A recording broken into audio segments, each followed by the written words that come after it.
Welcome to Stars and Swords. I'm Alistair Stevens. Tonight, 9 slides to bring Húrin's story to its tragic end, 8 slides to wrap up the rest of Doriath, 6 more to get to the birth of Eärendil, more on him in next week's show, and 4 to close the book on Gondolin and really get close to drawing the end of the Quenta Silmarillion to a close with something like a neat bow, or at least a powerful transition. Math fans amongst you will no doubt recognize that that means that I have an enviable 27 slides to get through tonight, and no man of any caliber, not one of the Undone of the First Age of Middle-earth, could possibly undertake such a challenge, but that is okay. We are going to finish up the story of Doriath in this week's reading, and then do as much of the story of Tuor and the fall of Gondolin as we possibly can.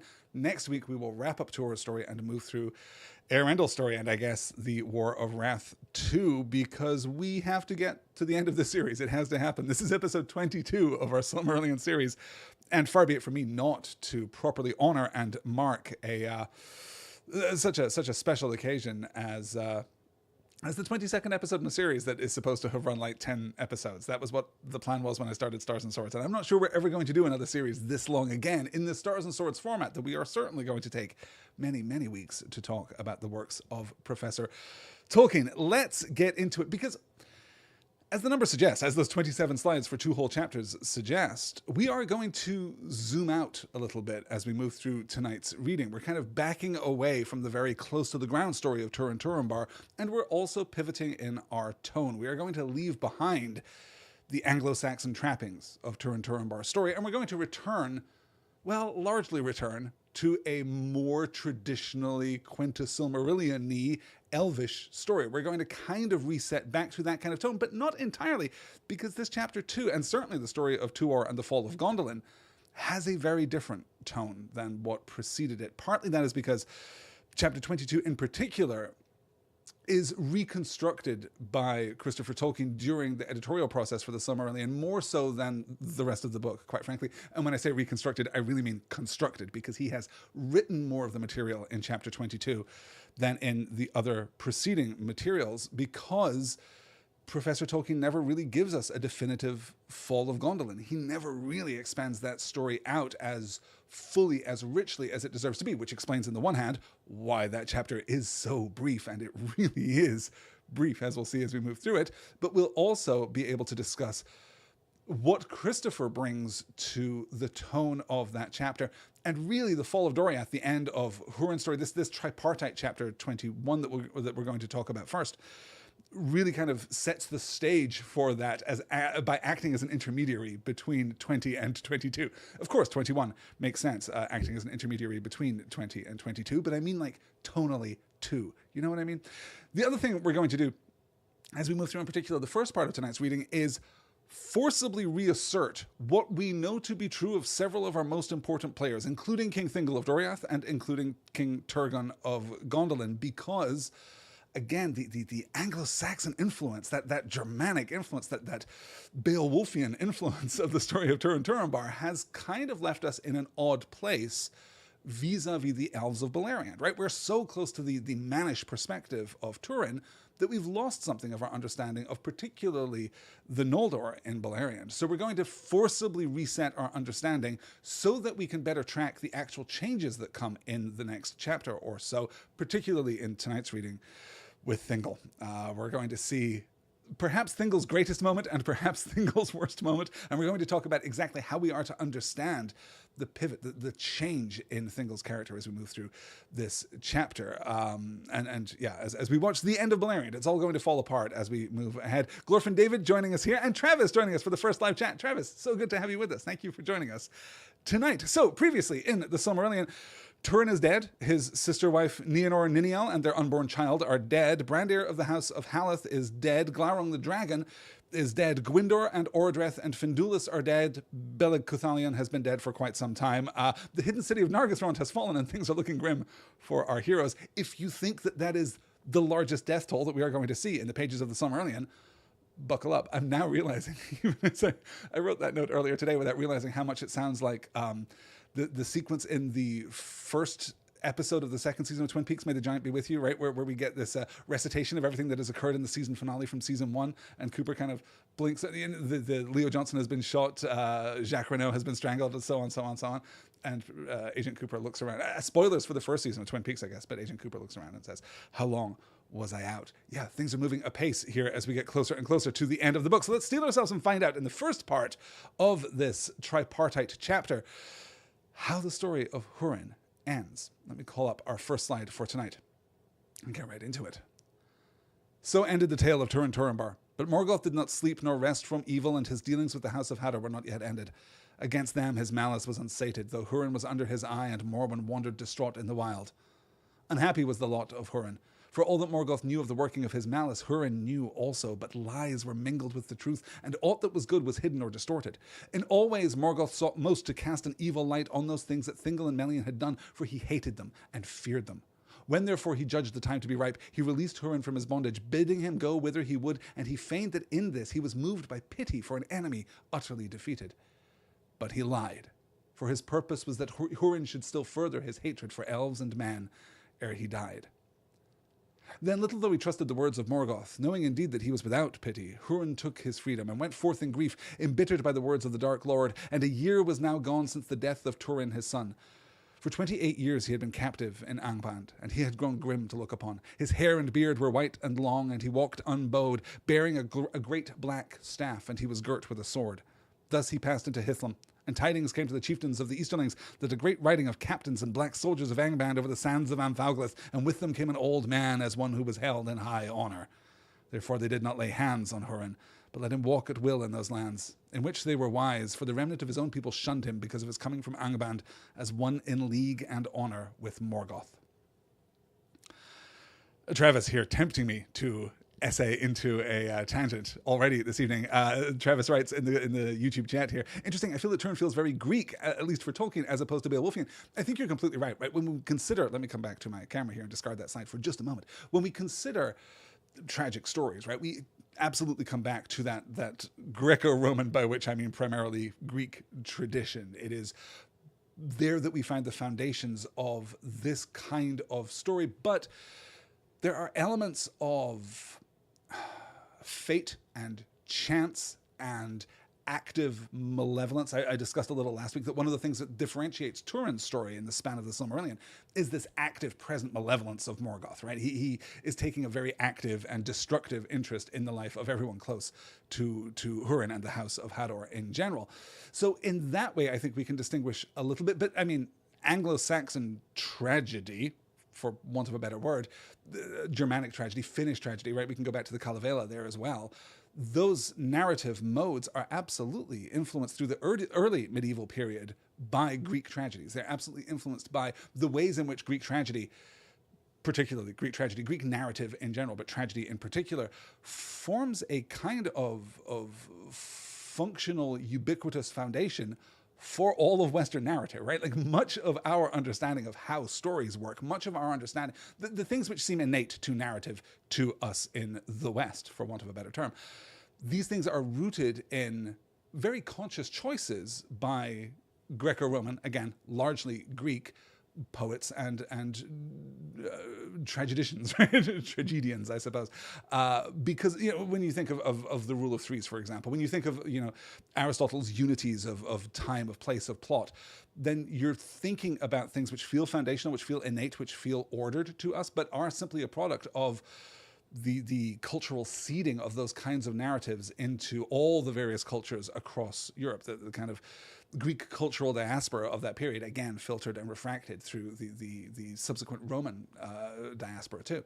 So certainly I think it's absolutely valid to see in the story of Turin-Turambar Greek roots, absolutely. And we can find very similar beats there. You know, we talked about, well, we didn't really talk about Odysseus actually, but there are certainly elements of Odysseus, right? There are elements of other, you know, very obvious, particularly when we're getting to the story of Turin and Nineveh, we're obviously looking at very comparable associations with Greek myth and with misunderstanding and with passions rising too high and with connections being made across familial lines. That seems to be a pretty common beat there too. But there is something in the worldview, perhaps more than just the movement of the plot. There is something, because it's not just the idea of a great man, right? The Greek notion of a tragic hero, I think, is subtly different from what I'm kind of clumping together as the Anglo-Saxon notion of the tragic hero, which isn't fair, but I don't have the time or honestly the schooling to very carefully tease all of that stuff apart, right? I'm not as educated in those narrative traditions as I should be, because primarily I'm not as educated in those linguistic traditions as I should be. No linguistic scholar of the standard Professor Tolkien am I. But what we see in the differentiation between those two types of tragic hero is found in an expansion beyond that singular flaw that we associate with our Greek heroes, right? Our Greek tragic heroes in particular. There's not simply that moment of hamartia. There's not simply that moment of failure.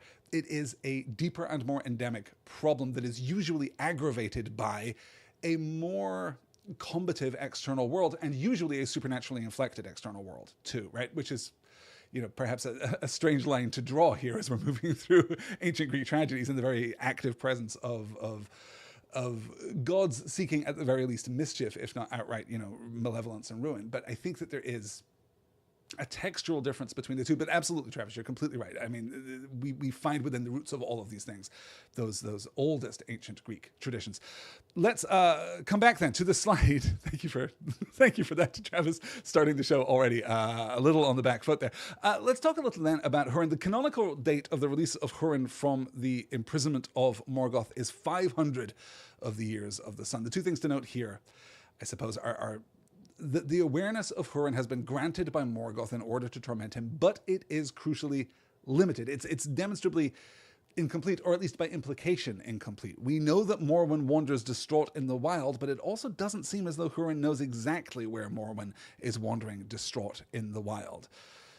It's also, much more importantly, tainted with lies. It is given this anti-Doriath spin. It's implicating Thingol and Melian in the tragedies of Turin, which, to be fair, not that I haven't had bad things to say about Thingol, but this is pretty unfair, because you can complain about Thingol and Baron for sure, but he does seem to have learned his lesson by the time that we get to Turin. We've talked before, of course, about the release and the escape of the elves. This bitterest tragedy of Morgoth in this age, I suppose, that the release and the escape of elves from Angband is not a release and escape from bondage, from imprisonment, from torment. It's particularly bleak because they can't be trusted by their own kin and community. Here we see it again, right, in the form of Húrin, presented as one in league and honor with Morgoth. So he's accompanied by this what is the phrase, great riding of captains and black soldiers, making it look as though he's part of Morgoth's forces. And we'll note too that it is the Easterlings who first think, oh hey, we should not mess with this guy. We are alarmed, right? We ought not to intrude here. If you have a list, I suppose, of all the times that evil is self-destructive in its malice and cruelty, you can certainly add this to that list. But the deeper point here is that to the world in general, Húrin appears to be at the very least suspect and possibly an ally of Morgoth. That is not special to Húrin. That is not unique to Húrin. That is true of all of the escapees of Angband. And that's important because, well, a couple of times, in fact, in the course of this chapter, we're going to see people react or not react to that anti-Húrin marketing campaign. And that is going to be a significant point in our understanding of what is happening and who is vulnerable, even now, to the influence of Morgoth. The other thing, I suppose, that I want to call out here as Húrin goes forth is that we are once again seeing this enormous power that Morgoth's lies have, that his narrative is compelling even when you know that he is lying, even when you know, as Húrin does, that he is incessantly deceitful, and that he is lying to a purpose, right? He's not just being mischievous, he is trying to sow further discord, he is trying to sow further hate, particularly between the younger and elder children of Iluvatar.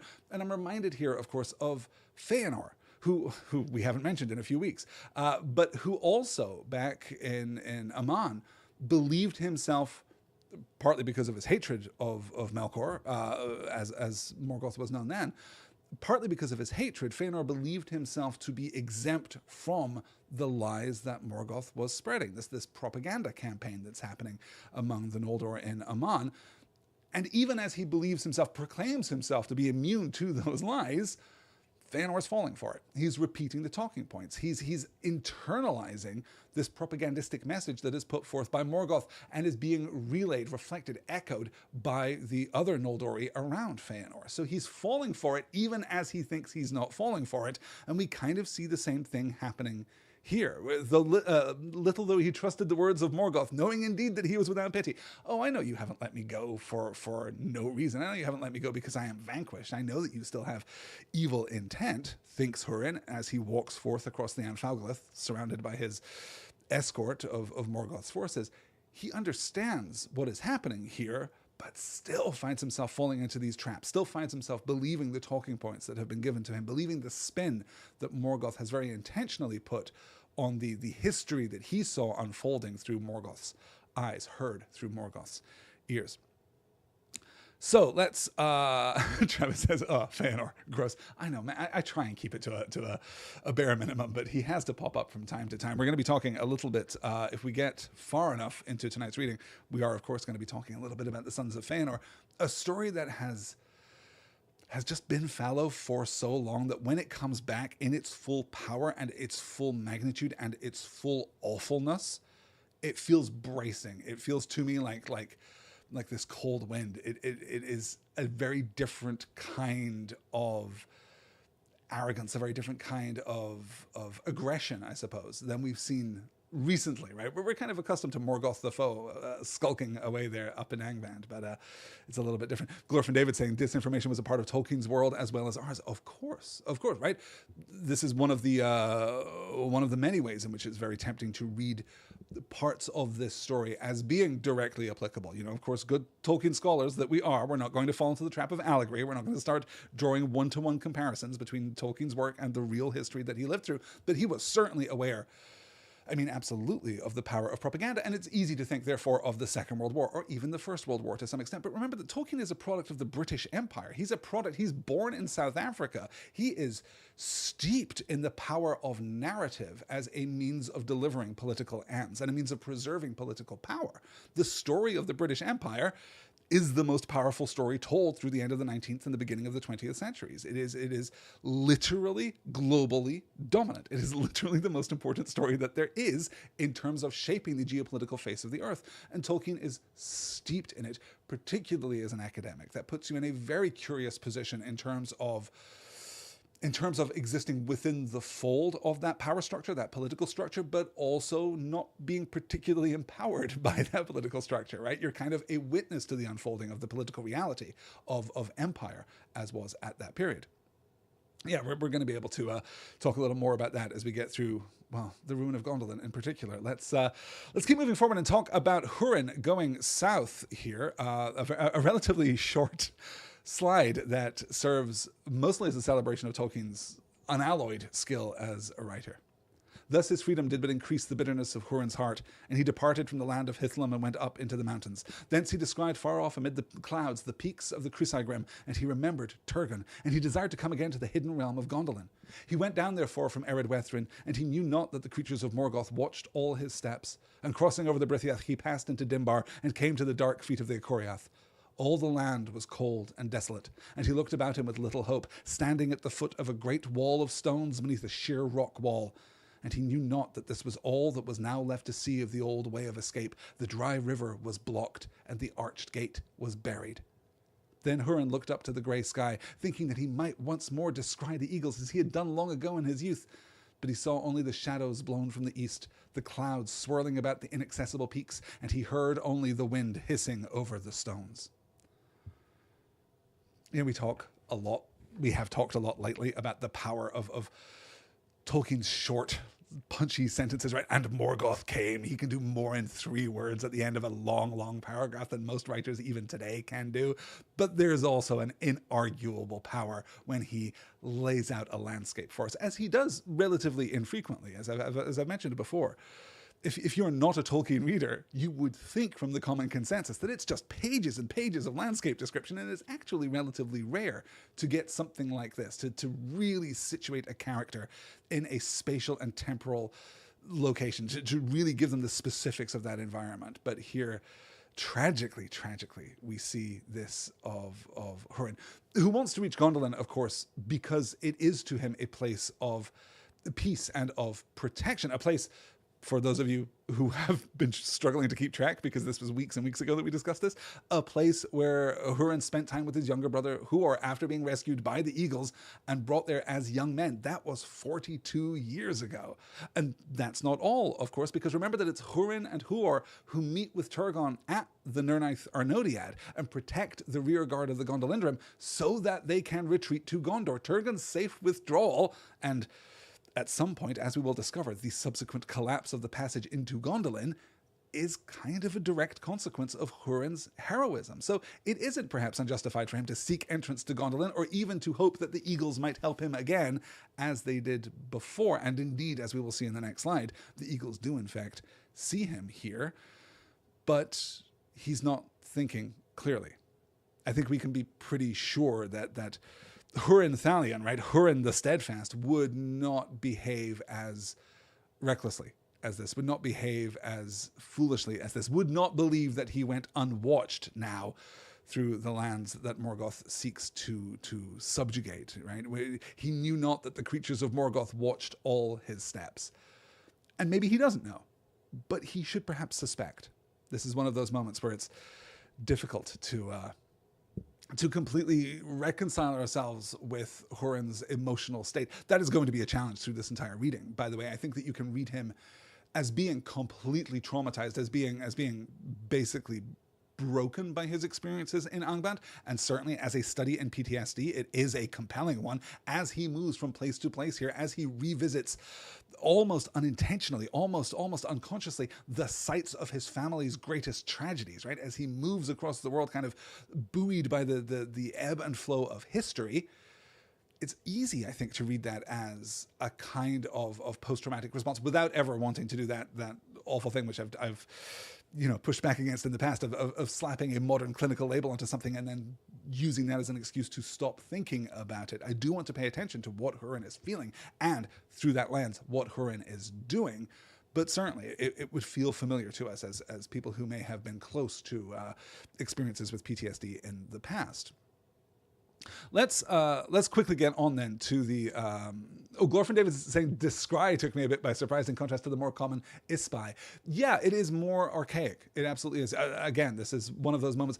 This is one of the ways in which I think the I mentioned back at the beginning of the show, one of the ways in which the tone has shifted a little bit, because we are elevating the language again, right? We're coming back up again. We're still very close to Húrin in this passage specifically, but we're not close to Húrin in the way that we're close to his son in the previous chapter. We're kind of swinging back out again. We're moving away from the man and moving back to the position of the elves, which we're about to do. So let's in fact get into the next slide here and call this up, because the eagles have been watching. But the watch of the great eagles was now redoubled, and they marked Húrin well far below, forlorn in the fading light. And straightway Thorondor himself, since the tidings seemed great, brought word to Turgon. But Turgon said, "Does Morgoth sleep? You are mistaken." "Not so," said Thorondor. "If the eagles of Manwë were wont to err thus, then long ago, Lord, your hiding would have been in vain." "Then your words bode ill," said Turgon, "for they can bear but one meaning. Even Húrin Thalion has surrendered to the will of Morgoth. My heart is shut." But when Thorondor was gone, Turgon sat long in thought, and he was troubled, remembering the deeds of Húrin of Dorloman. And he opened his heart, and sent to the eagles to seek for Húrin, and to bring him, if they might, to Gondolin. But it was too late, and they never saw him again in light or in shadow. So, two things about Turgon here, right? The first is that he doesn't believe that it is Húrin as his first thought. When speaking to Thorondor, Eagle of Manwë, and I love Thorondor actually calling that out. "If the eagles of Manwë were wont to err thus, then long ago, Lord, your hiding would have been in vain." You do not get to fact check us, Turgon, King of Gondolin. We have been flying around up there for literally generations now. We know what's up. We don't make these kinds of mistakes. But Turgon's first thought, nonetheless, is, you must be mistaken. Has Morgoth fallen asleep? He would never let Húrin go. And when it's revealed that it is Húrin, his first thought is exactly what Morgoth intends. Even Húrin Thalion has surrendered to the will of Morgoth. Even Húrin the Steadfast, even Húrin Strong-Hearted has surrendered to the will of Morgoth. My heart is shut. He cannot give charity here. He cannot give grace. He cannot give kindness here to Húrin. But then immediately that turns, because he reflects on what he knows. He has this moment of memory. When Thorondor was gone, Turgon sat long in thought. It takes a little time, but he remembers who Húrin is. And why does that matter? Why does he then open his heart and send the eagles to seek for Húrin? Because he remembers Húrin of Dor-lóman. He remembers Húrin at the fens of Sarek. He remembers this kid who came to stay in Gondolin for a year, and he doesn't believe that he has been turned by Morgoth. He cannot accept that Húrin Thalion, who he knew, who fought with him, beside him, during the Nirnaeth Arnodiad, who protected the Gondolindrim as they returned to Gondolin, he cannot accept that this guy has gone over to the other side, that he has been corrupted by Morgoth. And of course, he's right. So we have this moment of a kind of redemption, I suppose, for Turgon. Not a kind of redemption. Redemption is perhaps too strong, because we cannot blame him. That's the awful thing about Morgoth's strategy here with the returning Eldar, right? The elves in particular, of course, but also now men too. The awful thing about that strategy is that we can't blame their kin, their communities, for not trusting those who return, because we've seen it happen. Morgoth's spies have gone forth. Morgoth's antagonists, right? His present forces, his insurrectionist forces have gone forth. It has been hard for everyone, but we have to take this policy of not trusting anyone who comes back from Angband, right? An immoral position, a hugely challenging moral position, but one which we cannot really blame Turgon for following here, except that Turgon knows Húrin and doesn't, in the end, believe it. Now, we mirror this beautifully, of course, with Húrin outside of Gondolin, feeling the power of this, feeling the pain of this in this moment. For Húrin stood in despair before the silent cliffs of the Acoriath, and the westering sun, piercing the clouds, stained his white hair with red. Then he cried aloud in the wilderness, heedless of any ears, and he cursed the pitiless land. And standing at last upon a high rock, he looked toward Gondolin and called in a great voice, Turgon! Turgon! Remember the fen of Sarek! O Turgon, will you not hear in your hidden halls?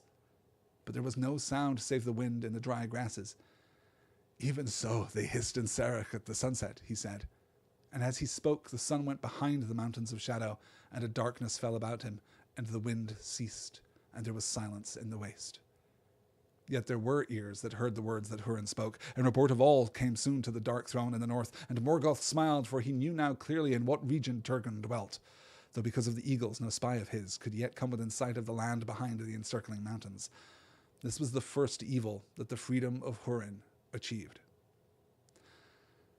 A powerful foreshadowing that we will acknowledge here at the end of this passage, because I want to bear this in mind as we move forward. What are the other evils that the freedom of Húrin achieves? What are the other, well, okay, A, what are the other direct consequences of Húrin now being free? And B, which of those are evil?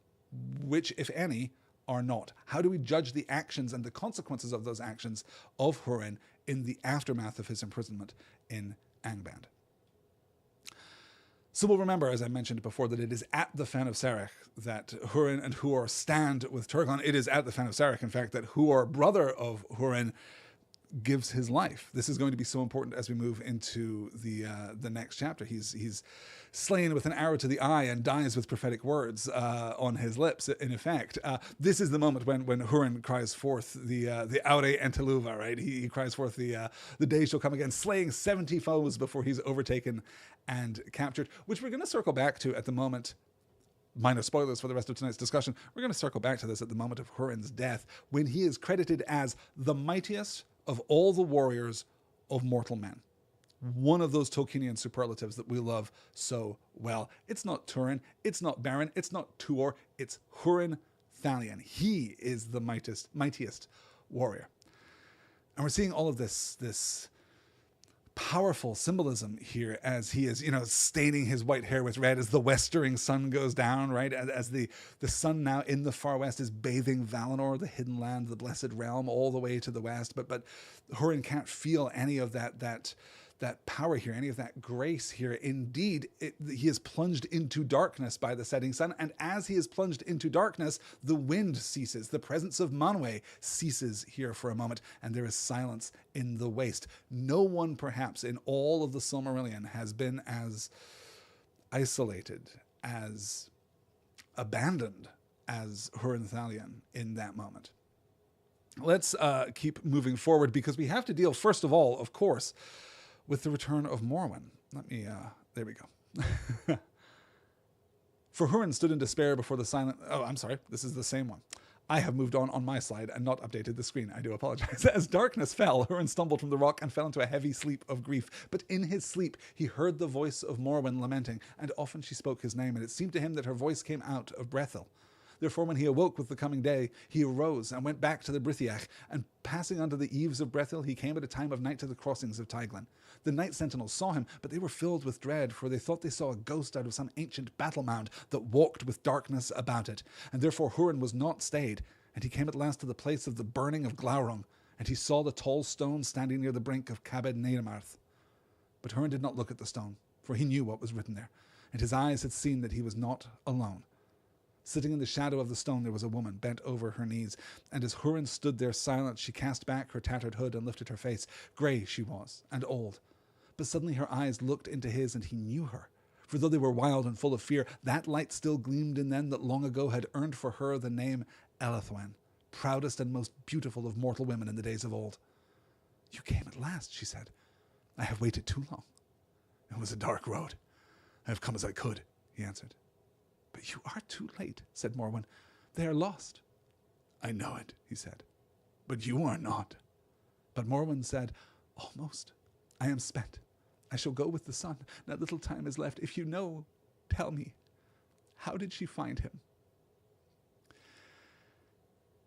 Cabed Neidamarth, previously called Cabed Inaras, the leap of the deer, is now, as we learned in last week's reading, the leap of dreadful doom. This is, of course, when Nienor plunged into the water and passed out of history. So timeline-wise, this is now 501 in the years of the sun. Húrin is 60 years old. Morwen is 58. She has been wandering for a full 5 years since vanishing during the assault of Glaurung on Amon Ether.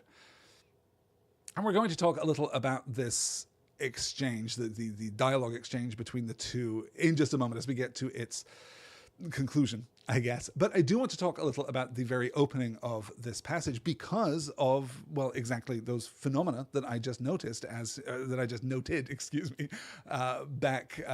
the Akoriath, right? The sun sets, he is cast into darkness, the wind stills, and there is no sound. He is bereft of the influence of the Valar. In that moment, it doesn't feel any of the phenomena, the natural phenomena that we associate with the Valar is absent in that moment. There's nothing soothing, there's nothing present. There is no light, there is no sun, there is no wind, there is no, rising water of Ulmo, there is no whisper of consolation, there's no warmth, there's nothing. He is alone and isolated in that moment. But, crucially, he falls into a heavy sleep, and not just any heavy sleep, a heavy sleep of grief. And this puts him within the realm of Lorien. Not specifically within the gardens of Lorien, of course. I'm not suggesting that there is a transference of his spirit, his Fea, all the way to Valar, and he wakes there, but rather that he is now in the domain of Lorien, right? The domain of sleep and healing. We're in the domain of this kind of restoration of spirit. You'll remember our discussions, all the way back in the Valaquenta, talking about the spirits that go to the gardens of Lorien and rest there to be healed, to be made whole and complete again. And then in this sleep, this heavy sleep of grief, this sacred emotion, the sacred thing that a child of Iluvatar can feel, in his sleep, he hears the voice of Morwen, and Morwen too is lamenting. She is also grieving. Often she spoke his name. He's receiving, well, a couple ways of reading this, right? One, possibly, yes, we can fold this into the idea that people near to death, that people under extraordinary emotional torment, that people under extraordinary circumstances sometimes have these moments of prophetic clarity, right? We were just talking about Huor dying back during the Nirnaeth Arnodiad, and having, in the moment of his apprehension of his own death, this absolutely clear prophetic statement that he gives to Turgon, which we'll circle back to in the pages to come.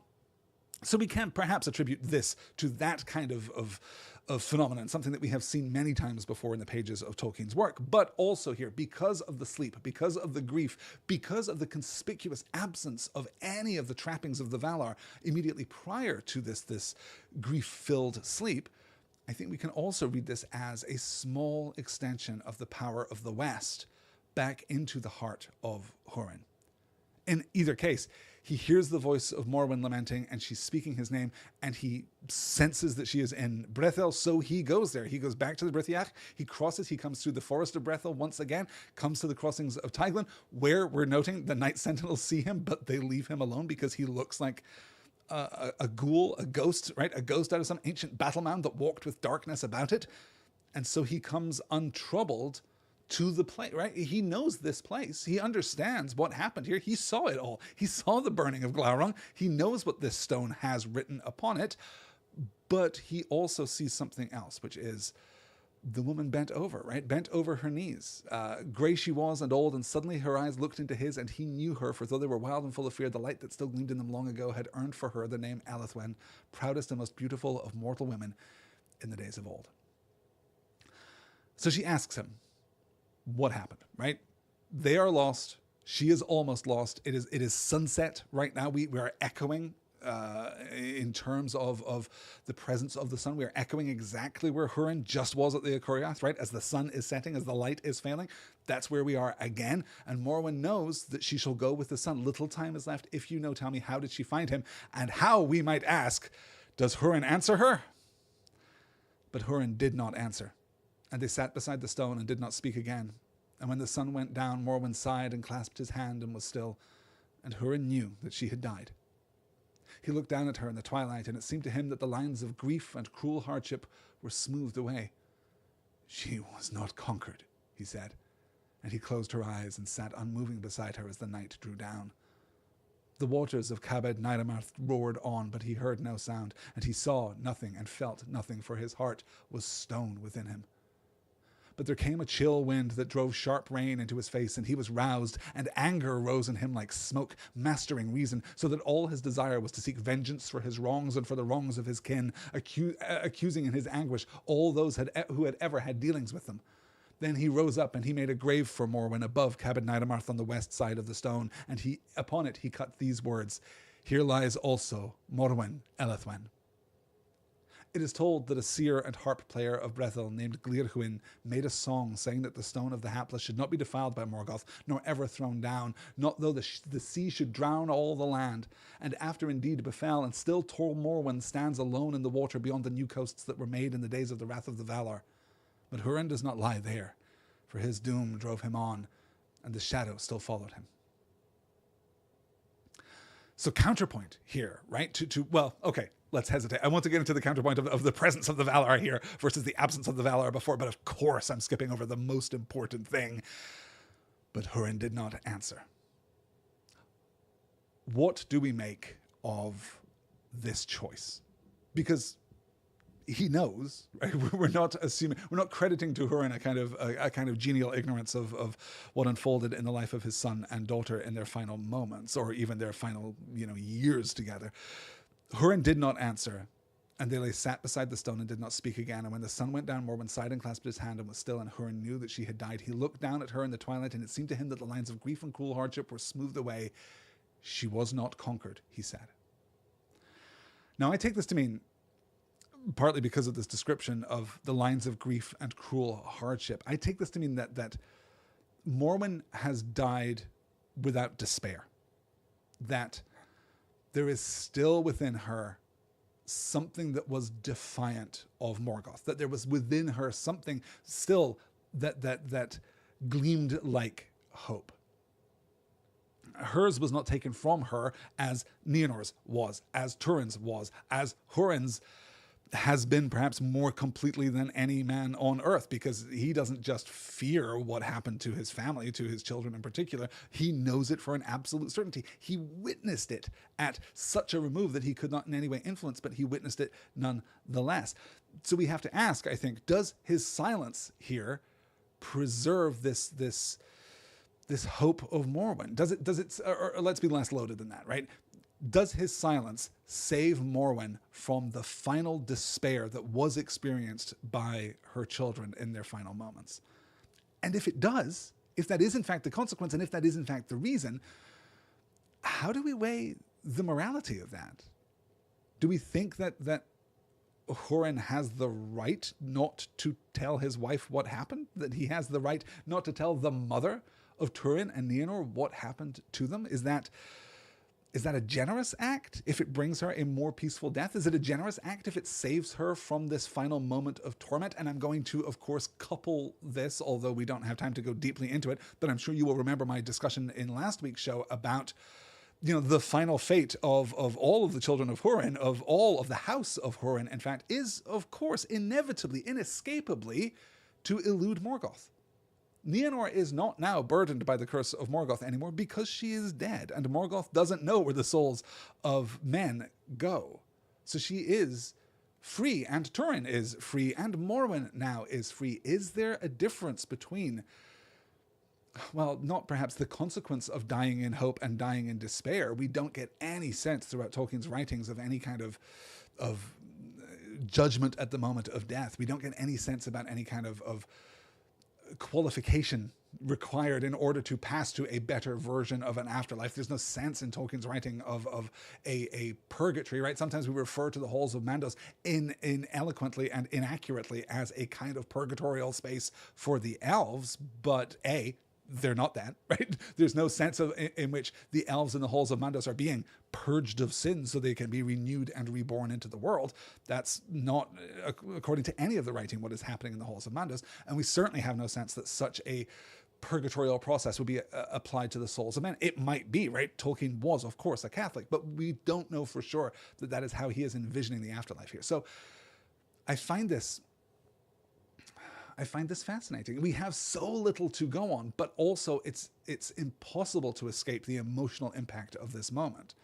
And when I see that the lines of grief and cruel hardship are smoothed away, and he says she was not conquered, I read that as the preservation of something that can be restored in that moment of death. I read that as something that though challenged in Morwen's awful, awful life, though she faced hardship, there was something there that was preserved by this silence of Húrin. And I'm not sure that gives him the moral authority to not tell her in this moment, right? I'm not sure that's quite within his right. I'm not sure that we can completely and comfortably say, yeah, no, he super made the right choice there. She didn't need to know. There's something very complicated happening there, obviously. But then the aftermath of that moment does seem like some kind of affirmation, although even this affirmation is complex and challenging, right? There came a chill wind that drove sharp rain into his face. Are we reading a chill wind and a sharp rain as Manwë and Ulmo?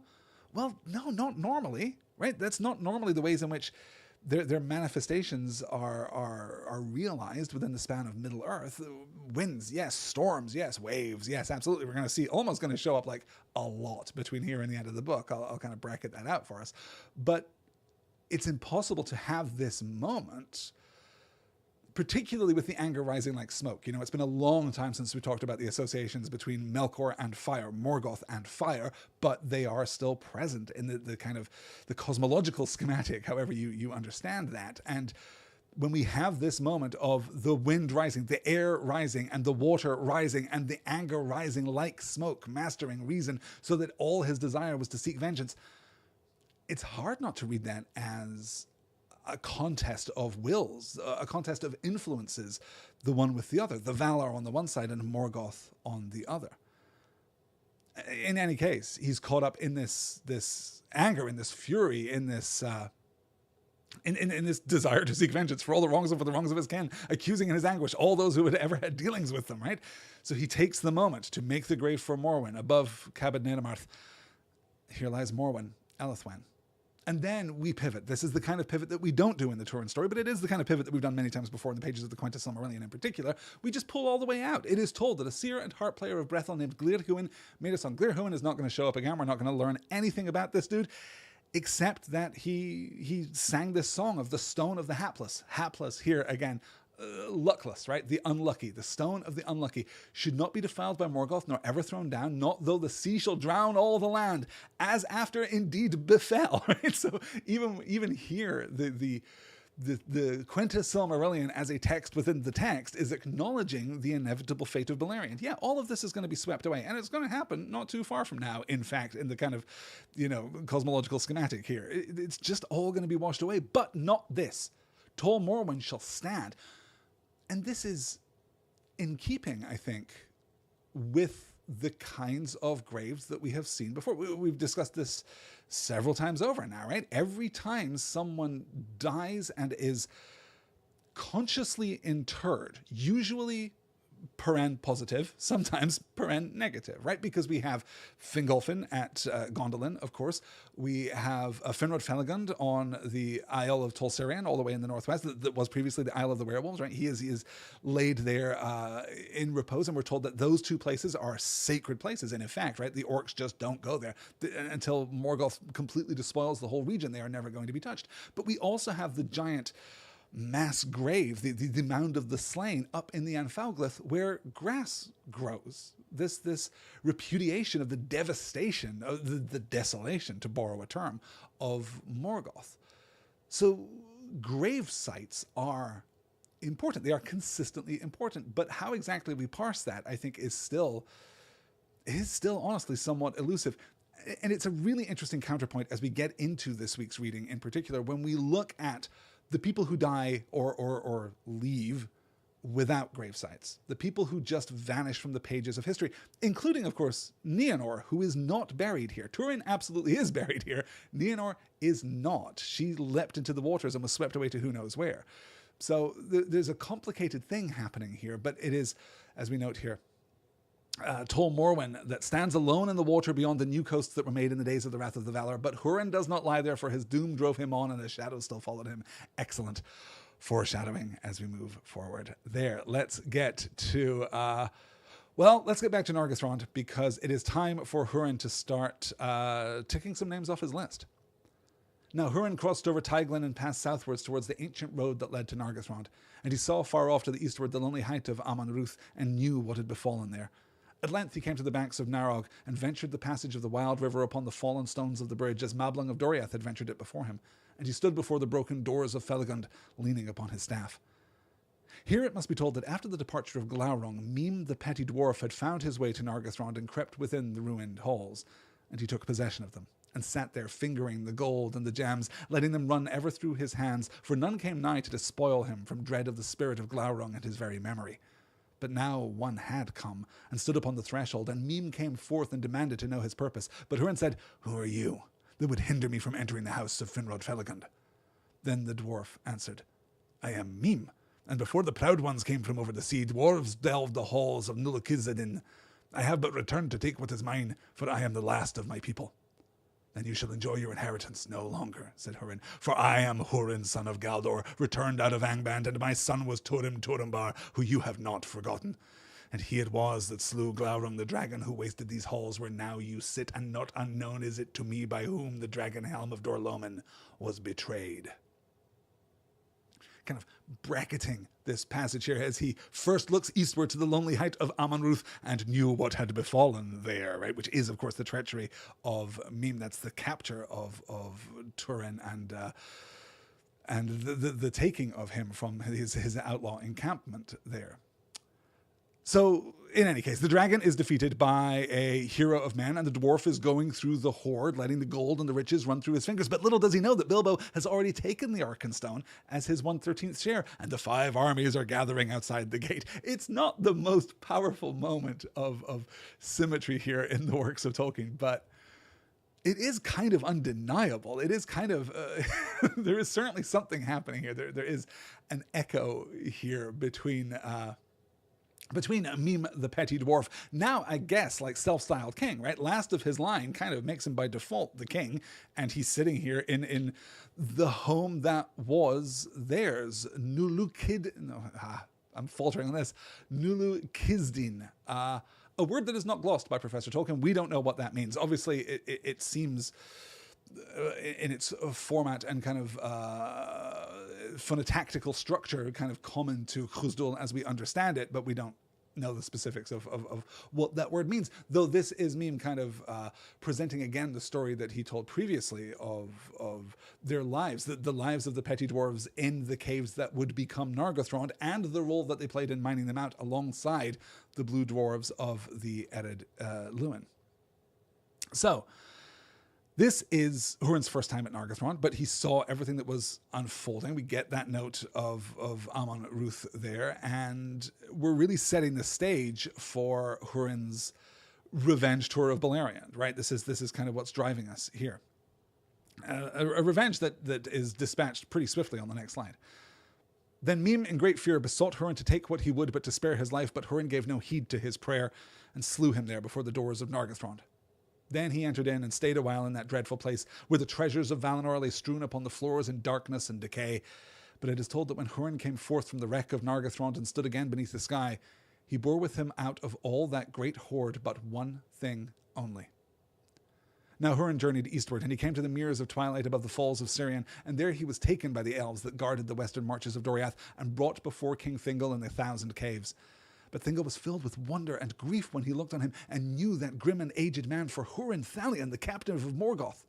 But he greeted him fairly, and showed him honour. Húrin made no answer to the king, but drew forth from beneath his cloak that one thing which he had taken with him out of Nargothrond, and that was no lesser treasure than the Nauglamir, the necklace of the dwarves that was made for Finrod Felagund years before by the craftsmen of Nogrod and Belegost, most famed of all their works in the elder days, and prized by Finrod when he lived above all the treasures of Nargothrond. And Húrin cast it at the feet of Thingol with wild and bitter words. "Receive thou thy fee," he cried, "for thy fair keeping of my children and my wife. For this is the Nauglamir, whose name is known to many among elves and men, and I bring it to thee out of the darkness of Nargothrond, where Finrod thy kinsman left it behind him when he set forth with Beren, son of Barahir, to fulfill the errand of Thingol of Doriath." The Nauglamir, literally the dwarf jewel, of course, is mentioned only once before this chapter, back in chapter 13, when, as is accounted here, Finrod Felagund builds Nargothrond and is gifted the necklace, this carcanet of gold strung with jewels by the dwarves of the Ered Luin. It is fascinating, I suppose, after all of this, mythology, after we've been operating at this very mythic level, to see this direct blame, the direct cause and effect, as Húrin understands it, laid at the feet of Thingol. So directly, and metaphorically, of course, the laying of the blame at the feet of Thingol, but also literally, the Nauglamir at the feet of Thingol. You sent Beren on a stupid errand that led directly to Finrod leaving Nargothrond, and you failed to take care of my wife, my son, and my daughter, which led directly to the fall of Nargothrond and the deaths of my family. There's also the implication here, I can't help but feel that if Finrod had lived, if Finrod had been in Nargothrond, if everything else had played out as it did, they would have been okay. Because Turin was able to displace Orodreth, but he wouldn't have displaced Finrod Felagund of Nargothrond, right? If the king had been in his proper place and not interred on the former Isle of the Werewolves, all in the north, then things would have played out differently. Turin would not have taken this de facto command of Nargothrond. And of course, if Thingol had been doing his job, Turin wouldn't have been in Nargothrond in the first place. Niniel wouldn't have fled. We wouldn't have seen Morwen flee either. And your mileage may inevitably vary, I suppose, for how much you blame Thingol for either of these events, how valid you find these accusations. For what it's worth, I find the former accusation pretty accurate. I find the latter pretty unfair. I think that accusing Thingol of sending Beren on a stupid errand is valid, right? Thingol is all but explicit in that when he does it, right? He does not care for this dude, so he sets him an impossible task, as I said at the time, really tying us back to those notions of a very different, right, Greek heroic archetype than the tragic archetypes we've been discussing in the context of Turin, right? We're much more back to a Heracles, right? We're much more back to a more standard and familiar and admirable kind of heroic narrative wherein the hero is set an impossible challenge. Go get me the apples of the Hesperides. Go get me the golden fleece. Go perform these 12 labors. And Beren does it. Like the heroes of ancient Greece, he overcomes these impossible odds to accomplish his task, but Thingol doesn't know that he's going to. It is just an impossible task that he's presenting. I find that accusation pretty valid. I think that Thingol did bad. I also believe that Thingol has fixed his heart. I also believe that Thingol has changed his ways. This is attested in the text, right? That he has opened his heart to man in the aftermath of Beren. He realizes now that he was wrong. And we can see some of that here. Then Thingol was filled with wonder and grief when he looked on him and knew that the grim and aged man for Húrin Thalion, the captive of Morgoth. Ah, man, Thingol is no less susceptible to the knowledge of what happens to escapees or freed prisoners of Angband than anyone else, right? He's had people come back to Doriath for sure that are refugees coming in from outside of Doriath that have been afflicted by Morgoth. So he's presumably thinking exactly the same thing that Thingol was thinking in the first instance, but Thingol here makes the... I think I just got my Thingol and my Turgon mixed up, and now I have to backtrack just to clarify the position there. Thingol has every right to believe in this moment exactly what Turgon believed when Húrin showed up outside the Acoriath, right outside the encircling mountains there. But he doesn't. In this moment, immediately, he greeted him fairly and showed him honor. And it's Húrin that creates this friction. It's Húrin that is more provocative in this moment. And as we'll see in the next slide, Thingol still stays cool even then. Is Thingol to blame for Turin's actions? Not entirely, but we could see at least some responsibility there, some culpability there. Is he responsible for Morwen's action? I mean, it's really hard to argue. We can see here, I think we are supposed to see here primarily, Húrin falling under exactly the narrative that is presented to us in the first slide of this chapter. This narrative that is enforced by Morgoth, this idea that it is those in Doriath in particular, for whom Morgoth has a special hatred, that are responsible for everything that has happened to Húrin and his house. But we are not done, because Melian has a word or two to say. Then Thingol looked upon the great treasure and knew it for the Nauglamir, and well did he understand Húrin's intent. But being filled with pity, he restrained his wrath and endured Húrin's scorn. And at the last Melian spoke, and said, Húrin Thalion, Morgoth hath bewitched thee. For he that seeth through Morgoth's eyes, willing or unwilling, seeth all things crooked. Long was Turin thy son fostered in the halls of Menegroth, and shown love and honour as the son of the king. And it was not by the king's will, nor by mine, that he came never back to Doriath. And afterwards thy wife and thy daughter were harboured here with honour and goodwill, and we sought by all means that we might to dissuade Morwen from the road to Nargothrond. With the voice of Morgoth thou dost now upbraid thy friends. And hearing the words of Melian, Húrin stood moveless, and he gazed long into the eyes of the queen. And there in Menegroth, defended still by the girdle of Melian from the darkness of the enemy, he read the truth of all that was done, and tasted at last the fullness of woe that was measured for him by Morgoth Bauglir. And he spoke no more of what was past, but stooping lifted up the Nauglamir from where it lay before Thingol's chair, and he gave it to him, saying, Receive now, Lord, the necklace of the dwarves as a gift from one who has nothing, and as a memorial of Húrin of Dorlomin. For now my fate is fulfilled, and the purpose of Morgoth achieved. But I am his thrall no longer. Then he turned away, and passed out from the 1,000 caves, and all that saw him fell back before his face, and none sought to withstand his going, nor did any know whither he went. But it is said that Húrin would not live thereafter, being bereft of all purpose and desire, and cast himself at last into the western sea, and so ended the mightiest of the warriors of mortal men. And we might read, and we might want to read, a symmetry here between Húrin's final moments and Morwen's final moments. A suspension of hope in the latter case, in the former case chronologically in the narrative, in Morwen's case, right? A suspension of hope, a preservation of hope.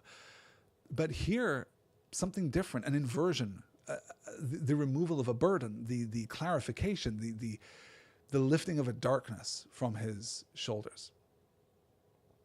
First of all, credit here to Thingol, right? This is not the Thingol who first beheld Beren, right? This is not the Thingol who imprisons his daughter in a treehouse right outside the gates of his city. This is a new, wiser, better, stronger Thingol. And I mentioned back at the beginning of today's session that this is deliberate, that this is purposeful, that we are absolutely forcibly reorienting the reader's perspective on Thingol, or at least reinforcing the reader's perspective on Thingol. It is crucially important right now in this minute that you understand that Thingol is a good dude, that he is a good king, that he is patient, that he is generous, that he is kind. It is crucial that we understand this, because if we don't, if we still think of Thingol as being like the Thingol we met in the beginning of Beren's story, then what happens next is going to lack some tragic impact. It is going to lack specificity. It is going to lack a kind of awful, harrowing immediacy. So we have to reestablish Thingol here as being a really good guy, so that what happens next is sufficiently divergent from that we can feel the real narrative intent. We'll get to all of that in just a moment, of course. I'm so moved by Melian's speech here. I'm so enchanted by her. Melian, really, just a handful of characters. I know, as I've said before, a handful of characters in this reading of the Silmarillion just really rising in my estimation. Melian, absolutely one of them. This is so considered. It is regal, right? It is appropriately condescending, not just as Queen of Doriath to this visiting aged man recently escaped from Angband, but, condescending as Amaya to the youngest children of Iluvatar, right? Not even to the elves, for goodness sake, but to the Edain here, to one of the Edain. So it's appropriately condescending, it's appropriately powerful, but we're doing something very clever here. And again, just like our reinforcement of our understanding of Thingol in this sequence, we're also reinforcing our understanding of Doriath, or presenting an interesting interpretation of the power of Doriath. And hearing the words of Melian, Húrin stood moveless, and he gazed long into the eyes of the queen. And there in Menegroth, right? Notice how we're resituating this. There's this timeless moment, this still moveless moment, where we pull out the camera to really situate ourselves in a geographical context. There in Menegroth, defended still by the girdle of Melian from the darkness of the enemy, he read the truth of all that was done, and tasted at last the fullness of woe that was measured for him by Morgoth Bauglir. Right? He understands in this moment all the lies of Morgoth fall away at Melian's words, or rather, by holding Melian's gaze. Her power is such that the influence of the enemy, which is still present, which is still active within Húrin's heart, cannot withstand it. It all falls away now. And, well, I mean, we have the tragic aftermath, I suppose, but it is at least a clean aftermath, right? He is stripped of his dreadful purpose, but he is stripped of his dreadful purpose. So he's left with nothing, right? Bereft of all purpose and desire. Everything is gone, and he goes into the west. It is said that Húrin would not live thereafter, being bereft of all purpose and desire, and cast himself at last into the western sea, and so ended the mightiest of the warriors of mortal man. And of course we can read that as all the things that we usually associate with the West, right?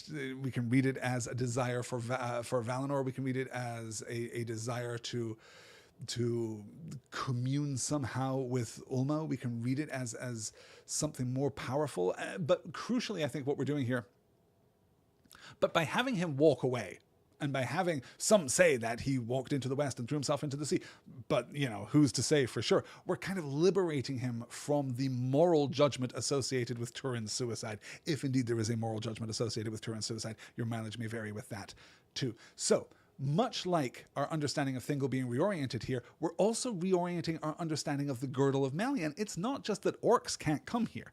It's not just that she is aware of everyone who tries to cross the borders of Doriath. There is a more gentle and benevolent magical influence here.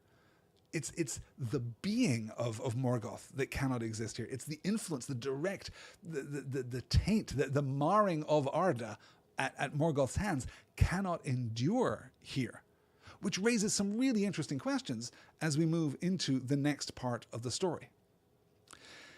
In any case, I'll call out again, so ended the mightiest of the warriors of mortal men. Húrin's story, tragic.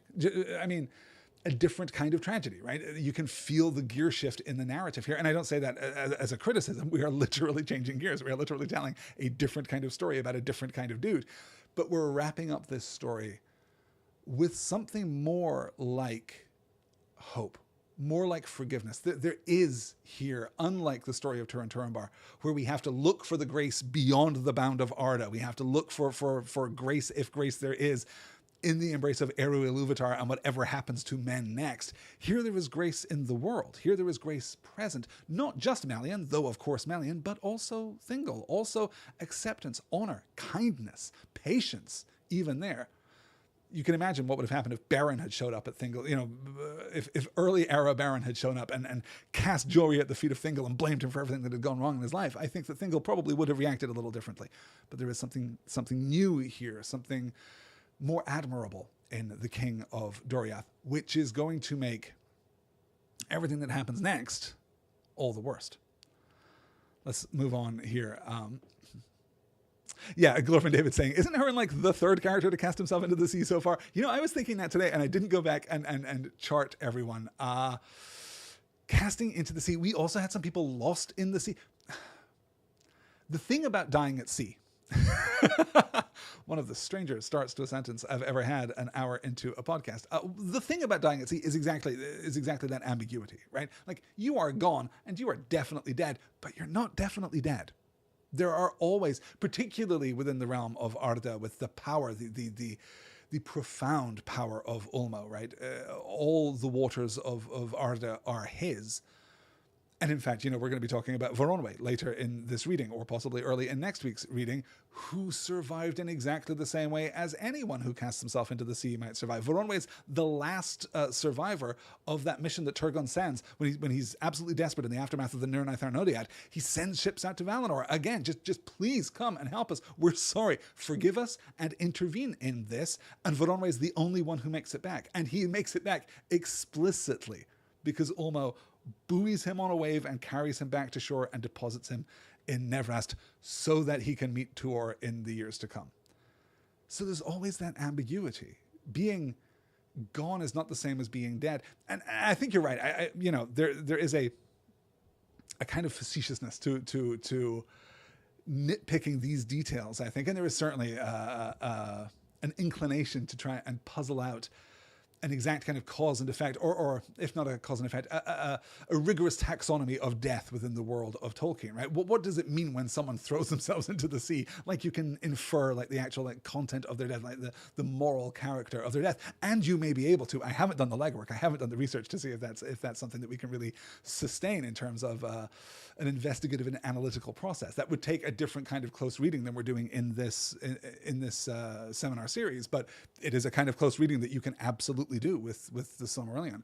But I think it's interesting to kind of tease out the emotional, the isolated emotional content of each death, right? It's hard not to think of I suppose it's hard not to think of Nienor, right? It's hard not to think of Nienor throwing herself into the rushing waters, and possibly Húrin going off and throwing himself into the rushing waters. There's a symmetry there, as there's a weird symmetry between Morwen and Turin being interred under the stone together that will endure above the waves, right? There's a kind of pleasing symmetry there that I'm not sure that I can really follow through. Let me see. Yeah. Travis is saying here. Oh, okay. Glorfin David's calling out Feanor, Maithros, and Maglor. Well, we haven't got to some of those yet, have we? Let's hold on to those. I find it interesting considering how much, I'll say, reverence is given to burial and death sites, says Travis, contrasting that with casting oneself into the sea river. Yeah. I mean, I find it to be one of the most fascinating aspects of Tolkien's Legendarium in general, and one that goes underexplored, and were I personally more equipped to explore it, I would have done so years ago. And I'm talking broadly about the absence of religion in Tolkien's world, because there basically isn't any, right? There's like one moment with Faramir in The Lord of the Rings where he notes that his men look to the west, and that's it. We don't have churches, we don't have priests, we don't have doctrine or dogma, we don't have conflicting points of view, or at least if we do, then they're more direct than that, right? They are more immediate in local power structures. They're entrenched in local power structures rather than in a broader kind of theological perspective. And I find it so fascinating that you're right. I mean, all of this talk of death inevitably ties up with our theology, our perspective on Tolkien's theology, our understanding of the actual literal presence of Eru Ilúvatar outside of Arda, and the actual literal presence of the Valar and the Maiar too, to a certain extent, within the frame of Arda, right? We know that these things are real. We know that those people are there, those beings, those entities are there, but we don't see any kind of practice. So when we get these moments of burial practice and we are inferring connections between them, similarities between them, contrasts between them, there does seem to be something sacred in interment, in burial, as we saw with Fingolfin, as we saw with Finrod Felagund, as we saw with the Mound of the Slain on the Anfalglith. But there is also something something else happening. There is something else happening with casting into the sea, with jumping into the sea, with jumping into rushing waters, with leaving the pages of history, just falling out of the story, which is kind of like a narrative version, I think, of casting oneself into the ocean. Like, you just fall out of the tale. You just disappear.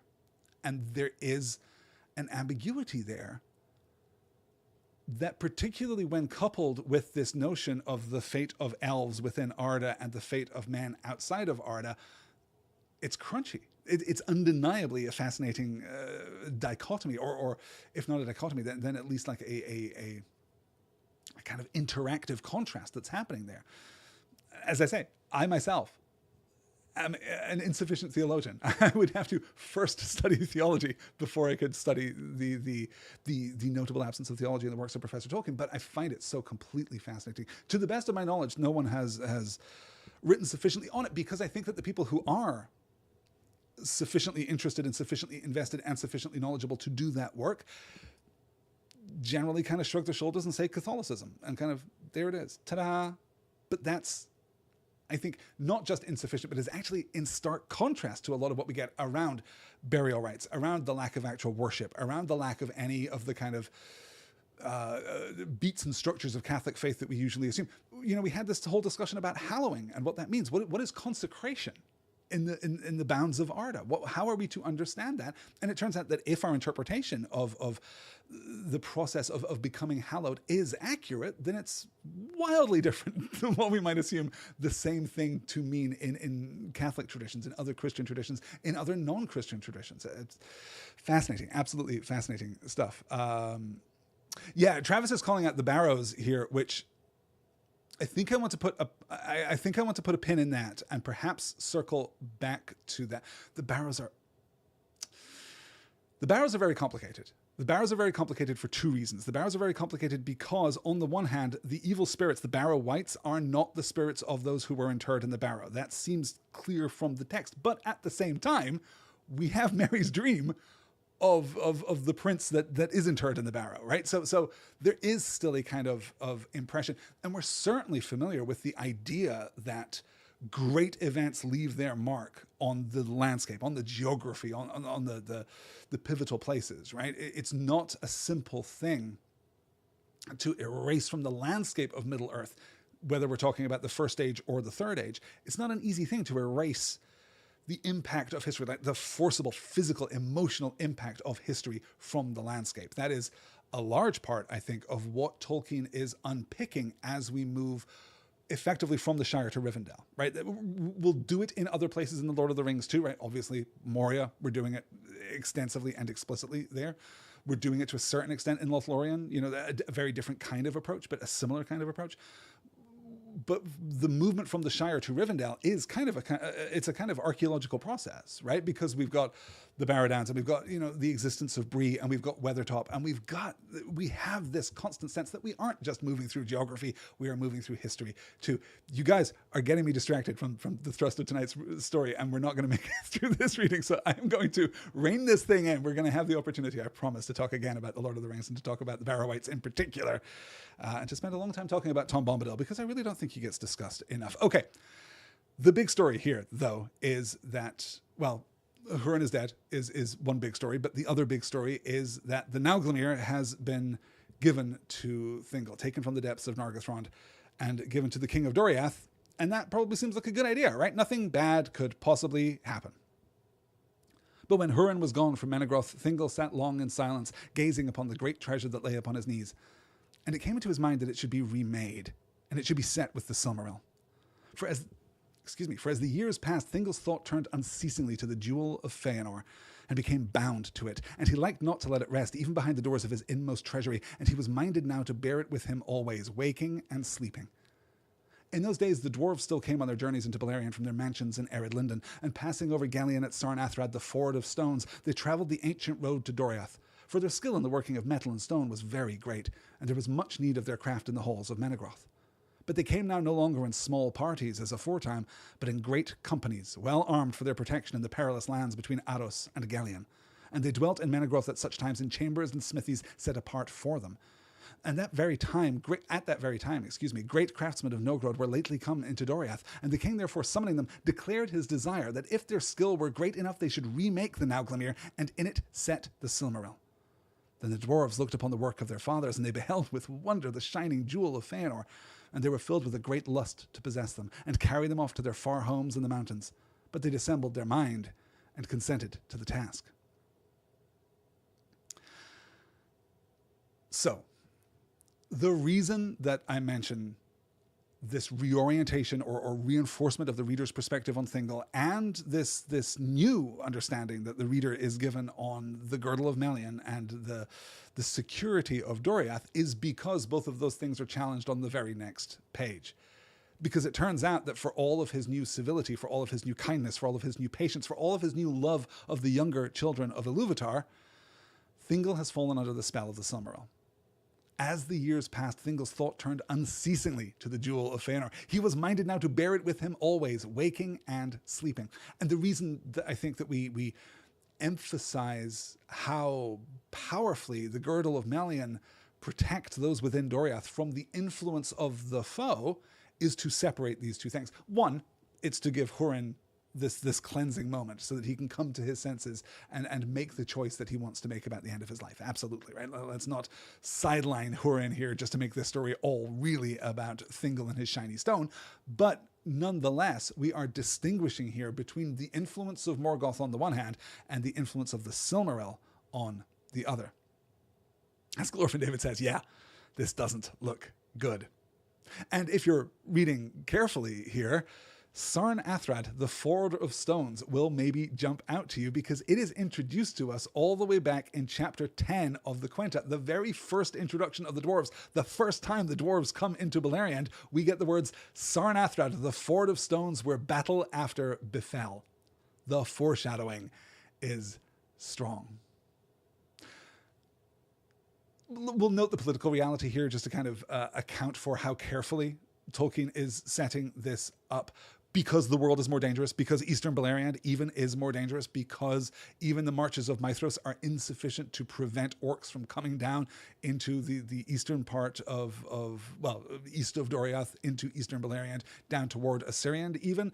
The dwarves are now no longer traveling alone. They're no longer traveling as merchants and craftsmen. They are now traveling in large armored companies, and those large armored companies are being billeted within Menegroth in chambers set aside for the dwarves. They have their own mini-city. They have their own enclave off to the side of the rest of Doriath. They are welcomed, but they are also kept apart.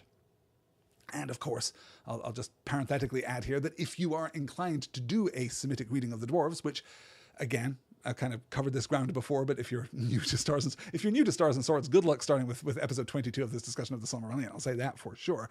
But there is a shared root. There is an inspiration that Tolkien found in Hebrew as a language, specifically in the Judaic languages, that he ties into the development of the dwarves, and he was very admiring of the Jewish people, and it is possible to read some common influences in the history of Jewish people across Europe in the 19th and 20th centuries and the dwarven populations here. I think only ever positive, and I do not think that there is anti-Semitic content within the pages of Professor Tolkien's work. I think that stands in stark contrast to what he actually said about Jewish people in his letters. But if you are inclined to read any kind of Jewish influence over his interpretation or his subcreation of dwarven culture here, then their isolation in an enclave off to the side of Menegroth is a powerful one for sure. So, there's not really a good time to talk about this, I guess, but we kind of are confronted with the power of the Silmaril, and we must at this point strive to understand or to clarify or to unpick exactly what it is that we think the Silmaril is and what it is doing, how it is manifesting its influence, how is it let us not beg the question. Is the Silmaril exerting an influence over Thingol? Is it possible that the Thingol of Doriath is just naturally like a greedy dude? Is it just the case that he is rapacious and his desire for shiny jewelry is insatiable? Possibly. Possibly. But we've seen the Silmaril exert a kind of influence like this before, though crucially, not consistently. This is one of the ways in which, God, it's really tempting, and I've done it myself, and I will do it again, just to warn you, right? I'm not immune to this temptation. It's really easy to talk about the influence of the Silmaril and tie it directly to the ring, and make this a kind of one-to-one comparison. The Silmaril on its own is like the ring light. It's probably less malevolent. It's definitely less powerful in terms of its manipulation of people directly, its manipulation of direct circumstance, but it's probably some kind of the same thing. But that, I think, is not true. And the reason that I think that that is not true is that we have seen repeated exposures to the Silmaril that do not carry with it any temptation. Beren and Luthien bear the... Well, Beren bears the Silmaril, right? But Beren and Luthien are proximate to the Silmaril. They are in possession of the Silmaril and apparently don't care at all. And that absolutely distinguishes the Silmaril from the ring, because the only person who's under no influence from the ring at all is Tom Bombadil, for reasons which are best known to Tom Bombadil. So the Silmaril does seem to be different. And I guess I want to track as we move forward. I guess because the Silmaril, here in the last stages of the Quinta Silmarillion, the Silmaril is going to become, the Silmarils, plural, are going to become more important. So I want to try and track as we move forward exactly how they are influencing those people around them, if indeed they are influencing those people around them, and what we make of that. But certainly from this slide, we can read that Thingol is being consumed by his desire for the Silmaril, and the dwarves feel similarly, right? The dwarves looked upon the work of their fathers, and they beheld with wonder the shining jewel of Feanor, and they were filled with a great lust to possess them. Even there, you'll note, a great lust to possess them, both of them. This incredible craftsmanship of Feanor that has captured the light of the twin trees of Valinor, right? This is the last encapsulation of the light of Telperion and Laurelin of Valinor, but also this really super awesome necklace that's kind of magically light and always looks awesome, no matter the lighting condition. You can take a selfie wearing an Nauglamir and you will always look 10 out of 10, like no question. There's this fantastic enchantment laid upon it. But they want both. They see in both the power of craftsmanship, right? The work of their fathers and the work of Feanor. So, of course, they lie. They dissemble their mind and consent to the task under, crucially, the influence of this fancy jewelry. And that has inevitable consequences. Long was their labour, and Thingol went down alone to their deep smithies and sat ever among them as they worked. In time his desire was achieved, and the greatest of the works of elves and dwarves were brought together and made one, and its beauty was very great. For now the countless jewels of the Nauglamir did reflect and cast abroad in marvellous hues the light of the Silmaril amidmost. Then Thingol, being alone among them, made to take it up and clasp it about his neck. But the dwarves in that moment withheld it from him and demanded that he yield it up to them, saying, "By what right does the elven king lay claim to the Nauglamir that was made by our fathers for Finrod Felagund, who is dead? It has come to him by the hand of Húrin of the man of Dorloman, who took it as a thief out of the darkness of Nargothrond." But Thingol perceived their hearts and saw well that desiring the Silmaril they sought but a pretext and fair cloak for their true intent. And in his wrath and pride he gave no heed to his peril, but spoke to them in scorn, saying, "How do ye of uncouth race dare to demand aught of me, Elu Thingol, lord of Beleriand, whose life began by the waters of Cuiven and years uncounted ere the fathers of the stunted people awoke?" And standing tall and proud among them, he bade them with shameful words be gone unrequited out of Doriath.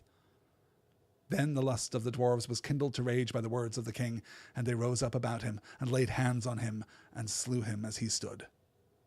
So died in the deep places of Menegroth Elwë Singolo, king of Doriath, who alone of all the children of Ilúvatar was joined with one of the Ainur, and he who alone of the forsaken elves had seen the light of the trees of Valinor, with his last sight gazed upon the Silmaril. So, how do we unpick this, right? There's so much here to get to. I want to pause for a second and observe an interpretation, and it is just an interpretation, but it is one that strikes me every time I read about this new and improved version of the Nauglamir, right, with the Silmaril set in it too.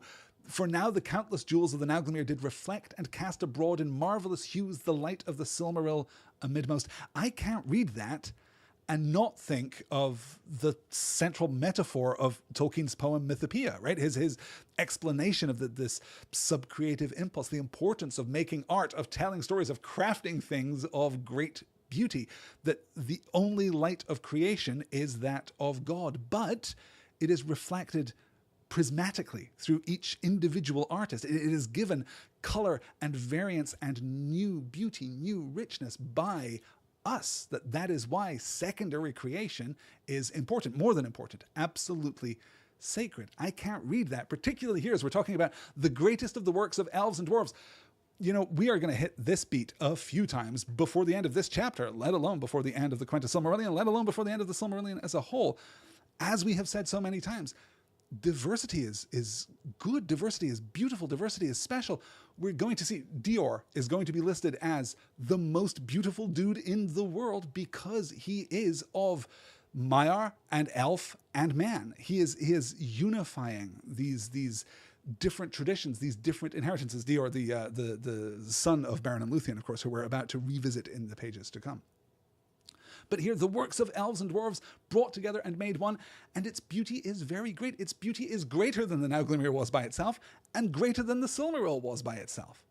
We have crafted something new by unifying these traditions, by cross-pollinating these creative traditions, and something wonderful has been created. So wonderful, in fact, that the dwarves want it for themselves. And we can see here, right? I said I would do it, so now I'm going to do it. We can see here exactly the same kind of justifications that we associate with people under the influence of the ring in the pages of the Lord of the Rings. By what right does the Elven King lay claim to the Nauglamir? Oh, we're justifying our desire for it. This isn't yours. This is made by our fathers for Finrod Felagund, who is dead. It came to him, it came to you, to Thingol, but by the hand of Húrin, the man of Dor-lómin, who took it as a thief out of the darkness of Nargothrond. No mention here that Nargothrond has been completely ruined by Glaurung the dragon, right? That actually he took it from a dragon horde that happened to be in Nargothrond. So we have that moment of justification, and Thingol does the same in return. He perceives their hearts and sees well that desiring the Silmaril, they sought but a pretext and fair cloak for their true intent. Oh, you secretly want this. Oh, you want the precious. That's what's happening here, right? How many times do we have that thought cloaked and uncloaked in the pages of the Lord of the Rings? It's the same thing unfolding here. Now, that is not, as I say, to completely conflate the influence of the Silmaril with the influence of the ring, but it is certainly to note that this particular functional manifestation of its influence is the same. It's consistent. It is a kind of greed that falls back on a claim of authority, right? There is almost this appeal to authority that's happening, right? It wasn't even yours to begin. I'm not stealing it from you. I'm not taking it from you. It was never yours to begin with. You had no right to it.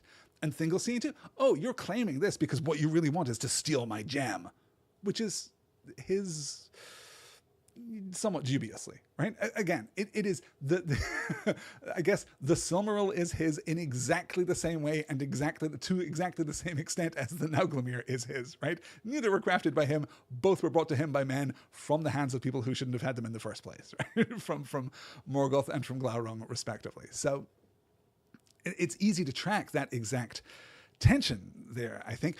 But then we immediately hit Thingol's pride, exactly the pride that we had set aside, exactly the pride that we had noted so deliberately absent from the earlier scene with Húrin. But now he rises in his wrath and his pride. He gave no heed of his peril, but spoke to them in scorn. And he's really leveraging his power here, right? Elu Thingol, Lord of Beleriand, whose life began by the waters of Cuiven, and years uncounted ere the fathers of the stunted people awoke. You'll remember that when Aule creates the dwarves and Iluvatar grants them full life and consciousness, he lays the fathers of the dwarves down to sleep because they are not going to be the first awakened. They have to stick around. They have to sleep beneath their mountains until the elves awake. So the elves are older, and we cannot forget that Elwë, as was Elwë Singolo, right? Well, not even Singolo back then, just Elwë, in fact, it's cleaner, was there at Cuivenin when the elves awoke. He was one of the first. He's, according to this version of the Legendarium, one of the first 144 elves to wake on the shores of Cuivenin.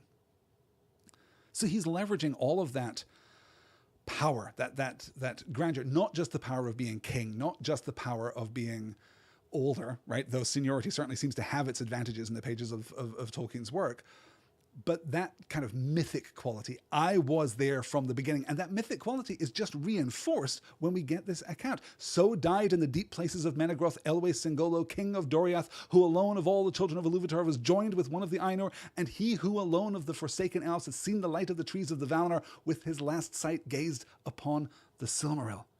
He alone, as I've said many times because it is important, he alone of the Sindar is Calaquendi. He is of the light. He went to Valinor and saw the trees and then came back and said, actually, I'm kind of into this Melian chick. I think we should just hang out. I think that's fine. So we're really, and we're saying here in the chat, yeah, Glorfin David saying a rather abrupt end to Thingol and his story, doesn't it? I mean, yes, but I think that is purposeful. Again, to revisit a point I made right at the beginning of tonight's session, this is most true of Tuor and the Fall of Gondolin. That is the most underwritten, underdeveloped, least expanded part of the Quenta Silmarillion, I think it's fair to say. But this is barely less so, honestly. The Ruin of Doriath is I mean, how many chapters could you write about this story? How many paragraphs in this chapter could you take and expand into a full story, into a full lay, into a full epic poem, into a full novel if you were so inclined? There's so much here. But we have to move through the consequence. We have to move through the tragedy here, and we have to get to the wrath of the dwarves. Oh, I will obviously call out that, again, a kind of really interesting and intentional on-the-page moment of Tolkienian symmetry here. Yes, he alone of the Elves of Beleriand has seen the light of the trees. Well, not of the Elves of Beleriand, right? Because there's a lot of Noldor here now. But he alone of the Sindarin, of the Sindar of Beleriand, has seen the light of the trees of Valinor. And now his last sight, he's gazing upon the Silmaril, which contains the last echo of that light. If you can echo light, which of course you can't. Let's get into the wrath of the dwarves. Then the dwarves, taking the Nauglamir, passed out of Menegroth and fled eastwards through Rhegion. But tidings went swiftly through the forest, and few of the company came over Aros, for they were pursued to the death as they sought the eastward road, and the Nauglamir was retaken and brought back in bitter grief to Melian the queen. Yet two there were of the slayers of Thingol who escaped from the pursuit on the eastern marches, and returned at last to their city far off in the Blue Mountains. And there in Nogrod they told somewhat of all that had befallen, saying that the dwarves were slain in Doriath by command of the Elven king, who thus would cheat them of their reward. Then great was the wrath and lamentation of the dwarves of Nogrod for the death of their kin and their great craftsmen, and they tore their beards and wailed, and long they sat, taking thought for vengeance. It is told that they asked aid from Belegost, but it was denied them, and the dwarves of Belegost sought to dissuade them from their purpose, but their counsel was unavailing, and ere long a great host came forth from Nogrod, and crossing over Gallian marched westward through Beleriand. Two dwarves make it back and lie about what happened. And now we're, well, I was going to say on the brink of war, but I mean, I think you've passed the brink of war when a large army of dwarves starts marching toward Doriath. We're carefully positioning here, I think, in part because this is it. This is the moment. This is the split between elves and dwarves. This is why we are about to experience millennia of antagonism between elves and dwarves, as was foretold, right? As I was mentioning earlier, when Iluvatar gives life to the dwarves, he acknowledges that there is now going to be friction. There is going to be discord between the children of his own making and of his adoption. He knows that this is going to break bad in the bound of Arda, right? When we enter into the Little Kingdom, things are not always going to go smoothly between the two. And this is the moment. When we get to The Hobbit, this is the accounting that is given to us of the discord between the elves and the dwarves. We get these two stories. We get this irreconcilable clash between the two. And this fuels that animosity for, as I say, for literally millennia from this point forward. But even here, look how careful we are, because it's not all dwarves, right? The dwarves of Belegost not only don't get involved. They don't just separate themselves. They're not just taking off like the Lyquendi and staying in the mountains as the Lyquendi stay in the trees and not getting involved. They are instead counseling actively the dwarves of Nogrod not to take this retaliatory action. They are trying to keep the peace here. But the narrative has now overtaken the dwarves of Nogrod, and crossing over Gallian marched westward through Beleriand. We're pausing here because we really have to deal with the end of Melian. A series wrap on Melian is imminent. Upon Doriath, a heavy change had fallen. Melian sat long in silence beside Thingol the king, and her thought passed back into the starlit years, into their first meeting among the nightingales of Nan Elmoth in ages past. And she knew that her parting from Thingol was the forerunner of a greater parting, and that the doom of Doriath was drawing nigh. For Melian was of the divine race of the Valar, and she was a Maya of great power and wisdom. But for love of Elwë Singolo, she took upon herself the form of the elder children of Ilúvatar, and in that union she became bound by the chain and trammels of the flesh of Arda. In that form she bore to him Luthien Tinuviel, and in that form she gained a power over the substance of Arda. And by the girdle of Melian was Doriath defended through long ages from the evils without. But now Thingol lay dead, and his spirit had passed to the halls of Mandos. And with his death a change came also upon Melian. Thus it came to pass that her power was withdrawn in that time from the forests of Neldoreth and Regian, and Iskalduin the enchanted river spoke with a different voice, and Doriath lay open to its enemies. Thereafter Melian spoke to none, save to Mablung only, bidding him to take heed of the Silmaril, and to send word speedily to Beren and Luthien in Assyrian. And she vanished out of Middle-earth, and passed to the land of the Valar beyond the western sea, to muse upon her sorrows in the gardens of Lorien, whence she came. And this tale speaks of her no more. And Galadriel Becky's asking here, is this the origin of the initial unfriendship between Legolas and Gimli? Excellent use of the word unfriendship. They were unfriends. Yes, exactly. Yeah, this is it. You know, we're going to see dwarves and elves clash again and again and again. And obviously, you know, this is going to be partially recapitulated in versions of later stories. You know, we're going to position Thranduil in a kind of Thingolian position, right? We talked about that, I think, back when we introduced Thingol into Doriath and kind of established that realm. Yeah, it's a woodland realm that's not dissimilar from the woodland realm that we're going to see in the pages of The Hobbit. But yes, absolutely. This is the initial breaking point. This is the initial schism. And that is the one that is going to endure. Glorfin David noting here, at least Melian avoided casting herself into the sea. Well, she didn't need to. She could just vanish out of Middle-earth and pass to the land of the Valar. A couple of things that I really want to call out here, because this I find so moving. As I say, Melian has really risen in my estimation during this reading of the Silmarillion, and there's a couple of things here that I'm knocked out by. She knows, right? She knows that her parting from Thingol was the forerunner of a greater parting, and that the doom of Doriath was drawing nigh. Okay, we must remember, elves go to Mandos. They go to the halls of Mandos. They hang out there. They can come back. We're going to have a very specific example of that in the very near future within the well, we're going to have the foreshadowing of that within the very near future in the pages of the Silmarillion. So what is the parting? What is she worried about? Because she's going to see Thingol again. They are both, you know, she can go back to Valinor anytime she likes, and he's going to pop out of the halls of Mandos eventually, and then presumably they can be together again. That is why there is no kind of, you know, functional allowance made for divorce amongst elves, because you can just be married forever. That's the natural order of things. Once you are paired, and that is it. Barring, you know, exile from Valinor back into Middle-earth, of course, and the tragedies that ensue thereof. But there is a greater parting, because what she's thinking of are the starlit years and their first meeting among the nightingales of Nan Elmoth in ages past. Remember, she comes into Middle-earth for the love of Middle-earth. She is teaching the nightingales to sing in Nan Elmoth, in the twilight wood of Nan Elmoth, when she meets Elu Thingol for the first time. So she's sensing a loss here of Doriath, of Beleriand. She's sensing a loss of Middle-earth. She's going back to Valinor and is going to be sundered from things that she loves. These things are going to be lost, and she may even sense the greater parting, which is that Beleriand is not going to be around for long. Nan Elmoth, the forest where she met her husband in the first place, is not going to be there for much longer. For Melian was of the divine race of the Valar, and she was a Maya of great power and wisdom. Okay, noted. But for the love of Elwë Singolo, she took upon herself the form of the elder children of Ilúvatar, right? Kind of confirming what we suspected, that she is not this glowing, radiant, angelic figure. She looks and appears and forgive me, operates biologically like an elf, right? She kind of has the form of an elf in that moment. And in that union, she became bound by the chain and the trammels of the flesh of Arda, right? So she really is incarnate in that sense. She cannot change her form or shed her shape so freely as the other Maiar, as the Valar, do. And in that form, she bears to him Luthien Tinuviel. And, crucially, right, semicolon and, in that form, she gained a power over the substance of Arda, and by the girdle of Melian was Doriath defended through long ages from the evils without. That is fascinating to me, because that I think it's fair to say, is an absolute inversion of what we would naturally assume, which is, oh, well, it's her magical Maya power that protects Doriath, right? Maybe every Maya can do this. Maybe all the Maya gathered together can do this.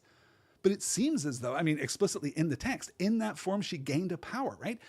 I guess not explicitly. You can possibly read that as a consequential effect, right? Or not a consequential effect, but a subsequent effect that is not, in fact, consequential. In that form, she, for completely separate reasons, gained a power over the substance of Arda, and by the girdle of Melian was Doriath defended.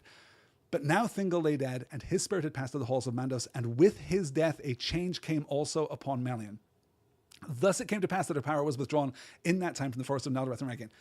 We are left unsure as to the change that comes over Melian in that moment. Something breaks, something is changed, something is transformed, something is lost, something.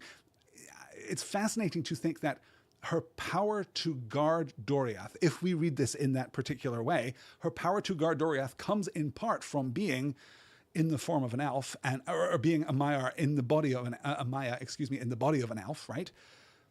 But also being coupled with Thingol. Also being, and lest we forget, Melian is fantastic compared to Thingol, right? Night and day, order of magnitude above, just like greater in every way by every metric. An absolute like smoke show performance from Melian here vis-a-vis Thingol.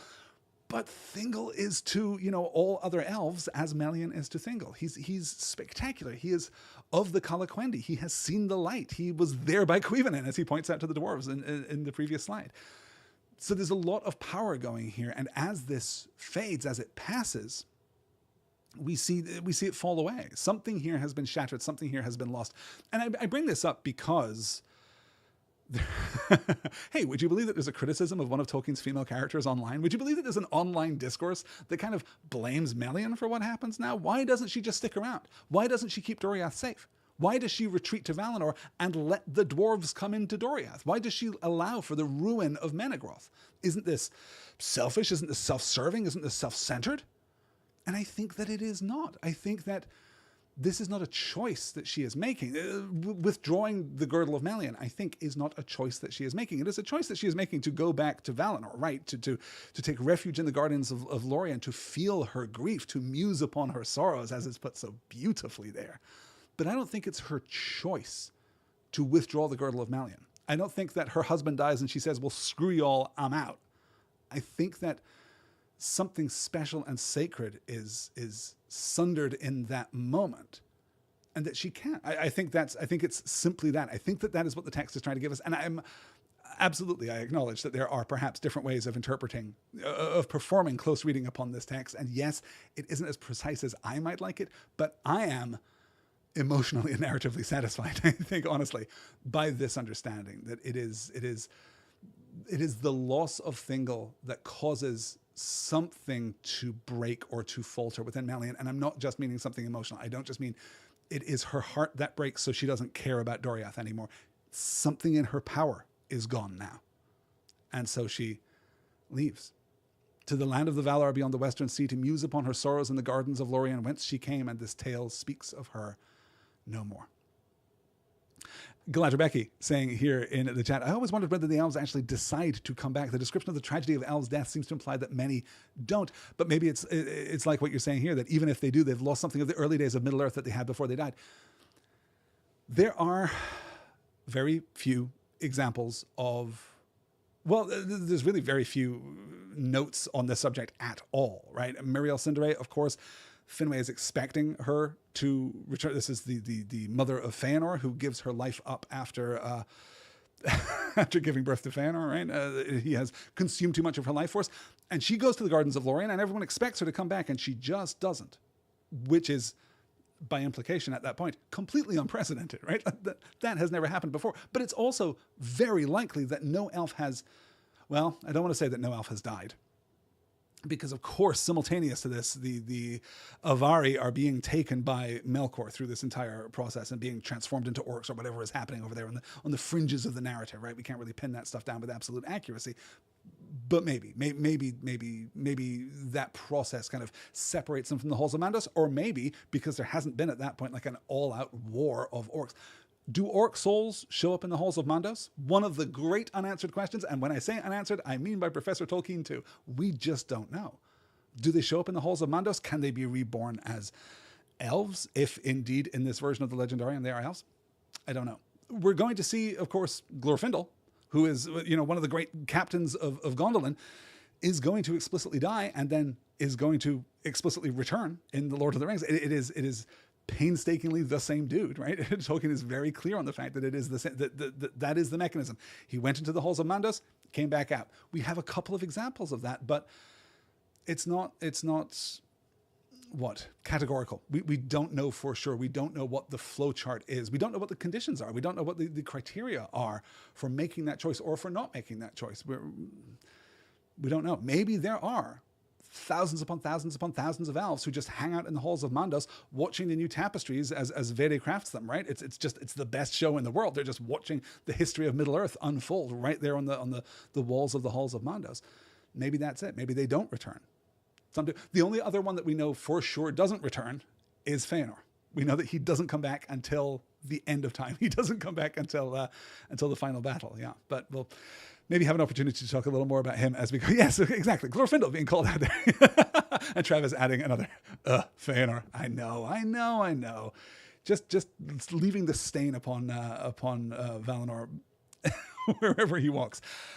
Do we want to jump ahead and do, because I'm so late, I'm inclined 4 more slides. Let's do 4 more slides and get through it. I didn't even mention, as of this recording here today, June the 15th, 2025, this is my birthday. So I'm happy to just hang out a little longer, do 4 more slides and we'll finish out the chapter. That seems like an appropriate way to celebrate the anniversary of one's birth, particularly since it gives us the opportunity to talk about, of course, Beren and Luthien. Thus it was that the host of the Naugrim crossing over Aros passed unhindered into the woods of Doriath, and none withstood them, for they were many and fierce, and the captains of the grey elves were cast into doubt and despair, and went hither and thither purposeless. But the dwarves held on their way, and passed over the great bridge, and entered into Menegroth, and there befell a thing most grievous among the sorrowful deeds of the elder days. For there was battle in the 1,000 caves, and many elves and dwarves were slain, and it has not been forgotten. But the dwarves were victorious, and the halls of Thingol were ransacked and plundered. There fell Mablung of the heavy hand before the doors of the treasury, wherein lay the Nauglamir, and the Silmaril was taken. At that time Beren and Luthien yet dwelt in Tol Galen, the green isle and the river Adorant, southernmost of the streams that falling from Edidlinden flowed down to join with Gallion. And their son dear Elachil had to wife Nimloth, kinswoman of Celeborn, prince of Doriath, who was wedded to the lady Galadriel. The sons of Dior and Nimloth were Elored and Elorin, and a daughter also was born to them, and she was named Elwing, which is Star Spray.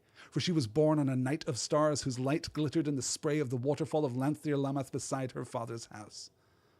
Now word went swiftly among the elves of Assyrian that a great host of dwarves bearing gear of war had come down out of the mountains and passed over Gallion at the Ford of Stones.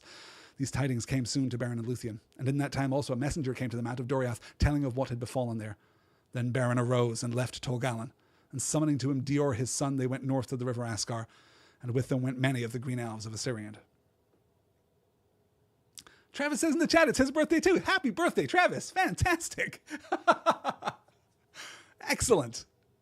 Well, what a great day to share. What a fine figure you are to share a birthday. Excellent.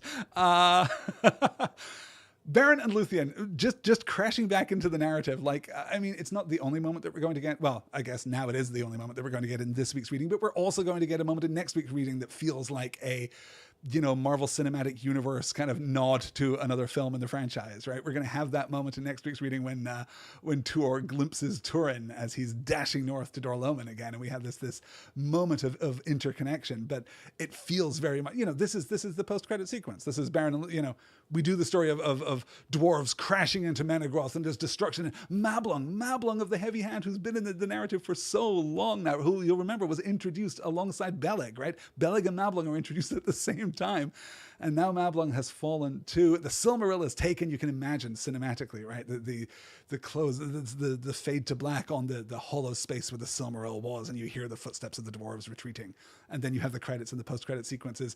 This isolated cabin on Tol Galen, the Green Isle and the River Adorant, and Beren kind of looks up from where he's chopping wood and sees a rider approaching. That's how I would do it. You can hire me, Amazon, if you're listening. If you need some help with the Rings of Power, which I guess you do. Let's get into then. I suppose we have a little bit of, we have some timeline stuff to take care of here. Beren and Luthien have been living in Tol Galen at this point for 33 years, which is how old Dior, their son, is. The twin boys, Elored and Elorin, are 3 years old, and Elwing is just a baby. This is listed as the year of her birth here, too. Star spray, for she was born on a night of stars whose light glittered in the spray of the waterfall of Lanthier Lamath beside her father's house. One of my absolute favorite names in the whole Legendarium, I think, is Elwing. Simultaneously, both Elwing as a name, just in its pure nominative form, right? But also glossed as Star Spray, I think is just absolutely gorgeous. And you'll note that we have this connection here. Nimloth, kinswoman of Celeborn, Prince of Doriath. Celeborn is, in most versions of the Legendarium, I guess, the great nephew of Thingol. So we're also kind of tying back into you're getting the right to rule both directly and indirectly in terms of Dior going off to Menegroth, which is what is going to happen in the near future. So let's, oh yes, I absolutely have to get to the next slide because it's maybe the best slide in the whole chapter. Thus it came to pass that when the dwarves of Nogrod, returning from Menegroth with diminished host, came again to Sarnathra, they were assailed by unseen enemies. For as they climbed up Gelian's banks, burdened with the spoils of Doriath, suddenly all the woods were filled with the sound of elven horns, and shafts sped upon them at every side. There very many of the dwarves were slain in the first onset, but some, escaping from the ambush, held together and fled eastwards toward the mountains. And as they climbed the long slopes beneath Mount Dolmed, there came forth the shepherds of the trees, and they drove the dwarves into the shadowy woods of Ered Linden, whence, it is said, came never one to climb the high passes that led to their homes. In that battle by Sarnathred, Beren fought his last fight, and himself slew the Lord of Nogrod, and wrested from him the necklace of the dwarves. But he, dying, laid his curse upon all the treasure. Then Beren gazed in wonder on the selfsame jewel of Fëanor that he had cut from Morgoth's iron crown, now shining, set amid gold and gems by the cunning of the dwarves. And he washed it clean of blood in the waters of the river. And when all was finished, the treasure of Doriath was drowned in the river Askar, and from that time the river was named anew Rathlorial, the Golden Bed. But Beren took the Nauglamir and returned to Tol Galen. Little did it ease the grief of Luthien to learn that the Lord of Nogrod was slain and many dwarves beside, but it is said and sung that Luthien, wearing that necklace and that immortal jewel, was the vision of greatest beauty and glory that had ever been outside the realm of Valinor. And for a little while, the land of the dead that live became like a vision of the land of the Valar, and no place has been since so fair, so fruitful, or so filled with light. Now Dior, Thingol's heir, bade farewell to Beren and Luthien, and departing from Lanthier Lamath with Nimloth his wife, he came to Menegroth and abode there, and with them went their young sons Elored and Elorin and Elwing their daughter. Then the Sindar received them with joy, and they arose from the darkness of their grief for fallen kin and king, and for the departure of Melian, and Dior Elochil set himself to raise anew the glory of the kingdom of Doriath. That, unfortunately, will be a little short-lived, but that's not what's important here. What's important here is that somewhere in Valinor, possibly on the Mound of Azelohar, a giant illuminated scoreboard has just lit up, and that scoreboard says, Yavanna 1, Aule 0, because here come the shepherds of the trees. The Ents have come into the battle and have taken care of the dwarves in the shadowy woods of Ered Linden, whence it is said, came never one to climb the high passes that led to their homes. So we're really calling back here right at the end of the Quenta to of Aule and Yavanna, right? We're really calling. How many times have we mentioned, the origin of the dwarves in this week's reading? How many times have we called back to that discussion between Iluvatar and Aule? And now we're getting the other half of that chapter. We're getting Yavanna going to Manwë and saying, is it always going to be like this? Is it always going to be that the children of Iluvatar are just going to run roughshod over all the flora and fauna of Arda that I have spent so much time making? And Manwë says, yeah, probably. And Yavanna says, well, no, because remember the song? Remember that it definitely said that there were going to be awesome Ents that are going to be very expensive to animate, but which will be extremely cool in every single movie ever produced about this book series. So anyway, Yavanna 1, Aule 0 so far. Also, the detail here of Beren's last battle. Beren listed among the great warriors of Beleriand. This is his last fight. He himself slays the Lord of Nogrod. And all of, we're kind of tying back here. I'm not sure that it's necessary at this point, specifically for the Lord of Novgorod to curse all the other treasure that is taken out of Doriath, right? Because they don't just plunder the Nauglamir, they plunder all of the riches of Doriath. They pull it all out, all of the gold, right? This insert dragon horde imagery here, right?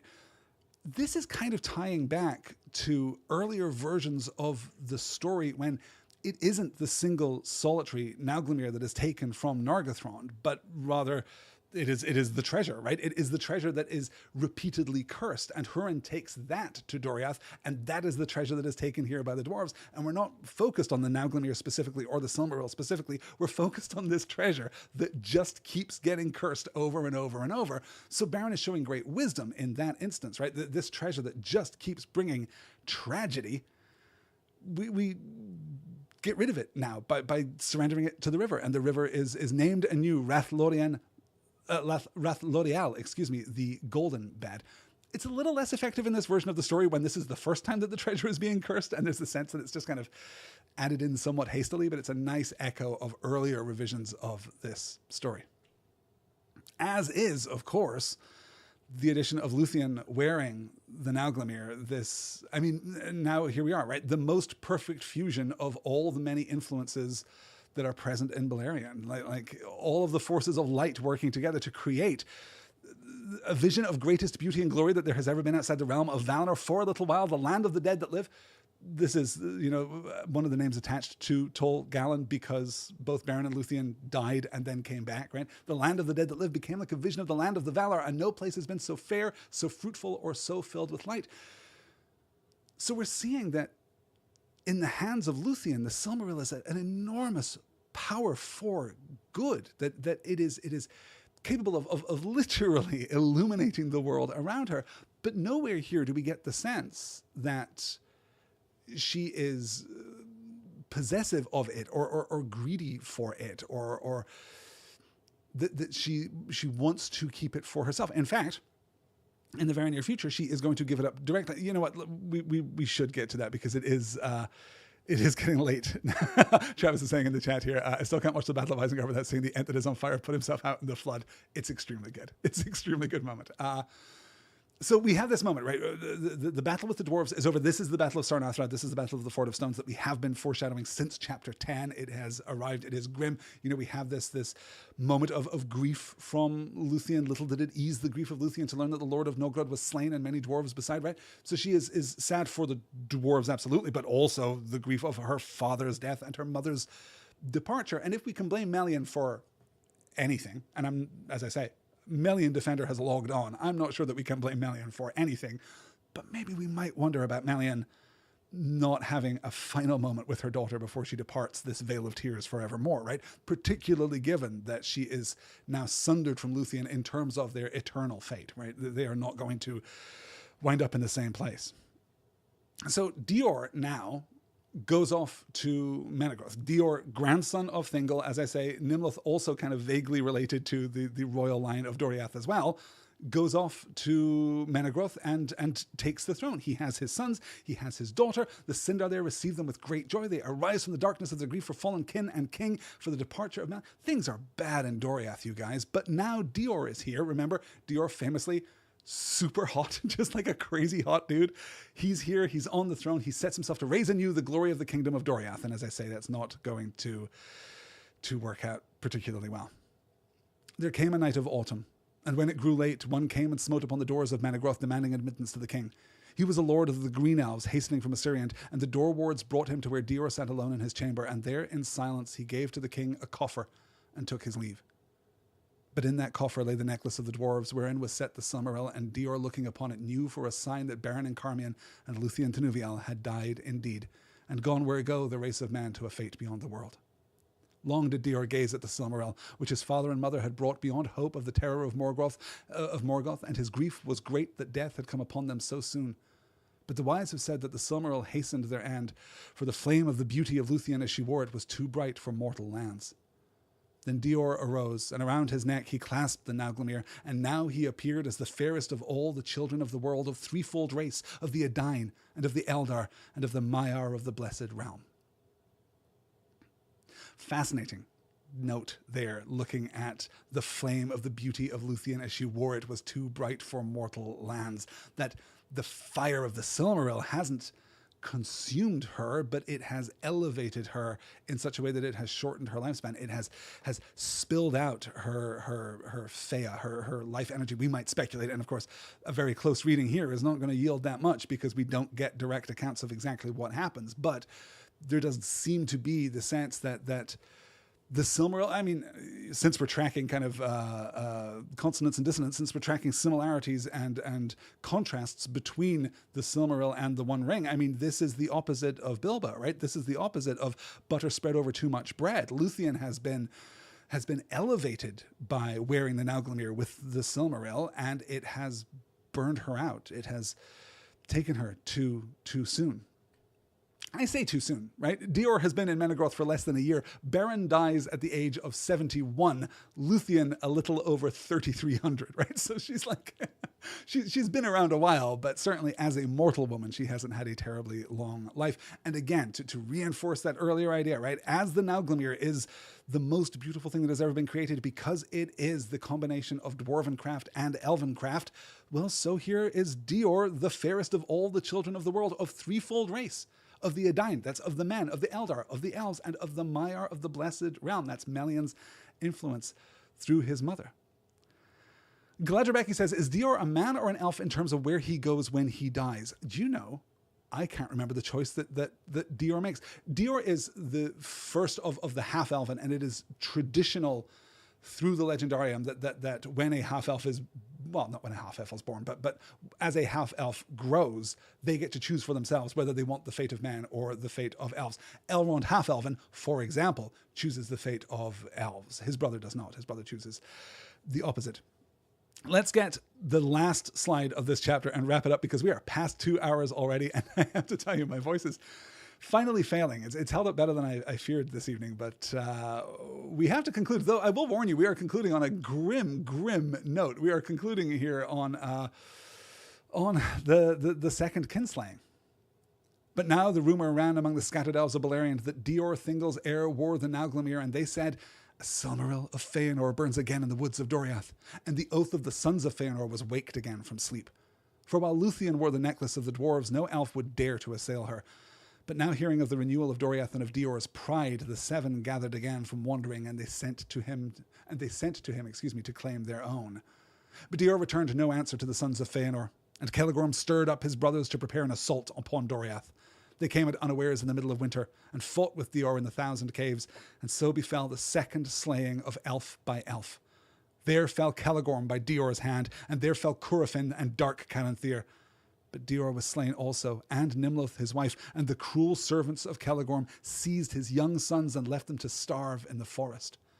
Of this Maithros indeed repented, and sought for them long in the woods of Doriath, but his search was unavailing, and of the fate of Ellared and Ellerin no tale tells.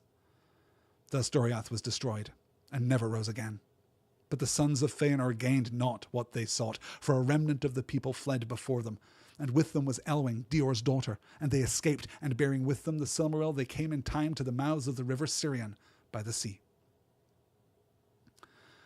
Elwing fleeing to the Falathrim and the people of Círdan the shipwright. Glorfin David asking, what seven gathered again? The seven sons of Feanor. Believe it or not, we have made it all the way from Valinor with all seven sons of Feanor intact. Not one of them has died. This is the first time that we see a fatality among the sons of Feanor. And let me tell you, just couldn't happen to nicer guys, right? That casual rule that we have, that the sons of Feanor whose names begin with a C are the worst ones.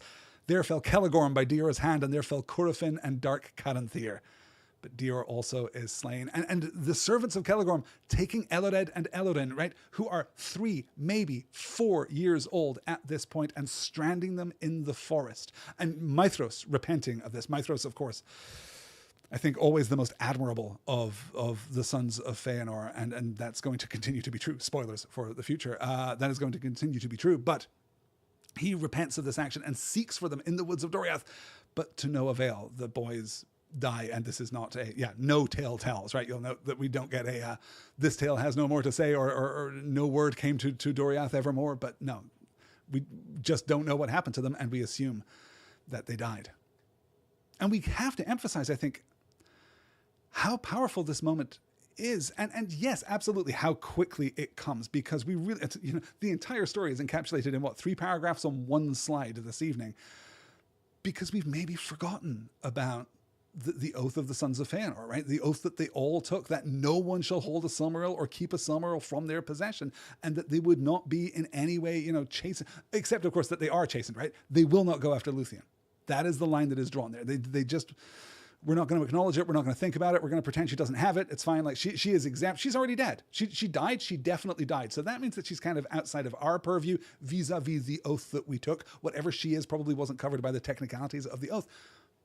And yet, now that it's back in Doriath, now that it is in the hands of King Dior, now that Doriath is just beginning to rise, he's been there for such a short period, right?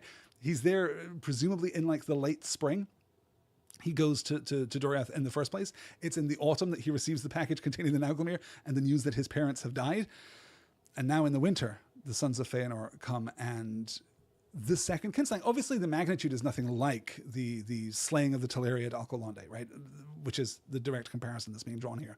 But it is, in its way, that much more powerful because of the rhetorical transition that we witnessed throughout the chapters of the Quenta Silmarillion. We're at a higher level now than we were when we were talking about Turin Turambar, right? Rhetorically, we're a little further from the ground. We're a little more comfortable in the composition of this secondary text, the text within the text, right? We're aware that we're reading a story that has been composed within the story. It has that different feel. It has that different valence to it.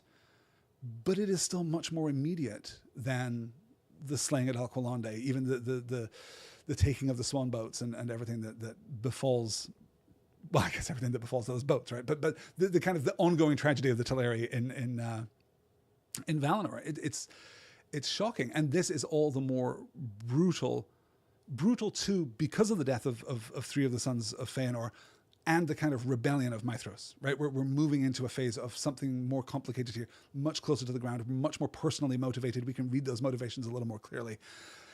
And that is going to have to do it, I'm afraid, for the end of our discussion of Chapter 22. So we didn't quite get into Chapter 23, which I was hoping to do, which means we're going to be really challenged to do all of Chapter 23 of Tuor and the Fall of Gondolin and all of Eärendil next week, but we're going to do the best that we can. I say next week, Thursday night. That is, I have to look it up now because the slide that I have that lists my schedule is now obviously completely useless. Thursday the 19th. We're going to be back on Thursday night to continue into Chapter 23 with a clean start, at least. So we're going to get into Tuor, and we're going to get the opportunity to talk about, well, God, just a fascinating character. Tuor is so interesting. We're going to talk about the points of comparison more fully. But of course, everything about these stories invites a direct comparison between Tuor and Turin. As I mentioned, we have that moment where they kind of cross paths, right? Because we're going to reset the timeline a little bit as we're introduced to Tuor and then bring it back up to the present again.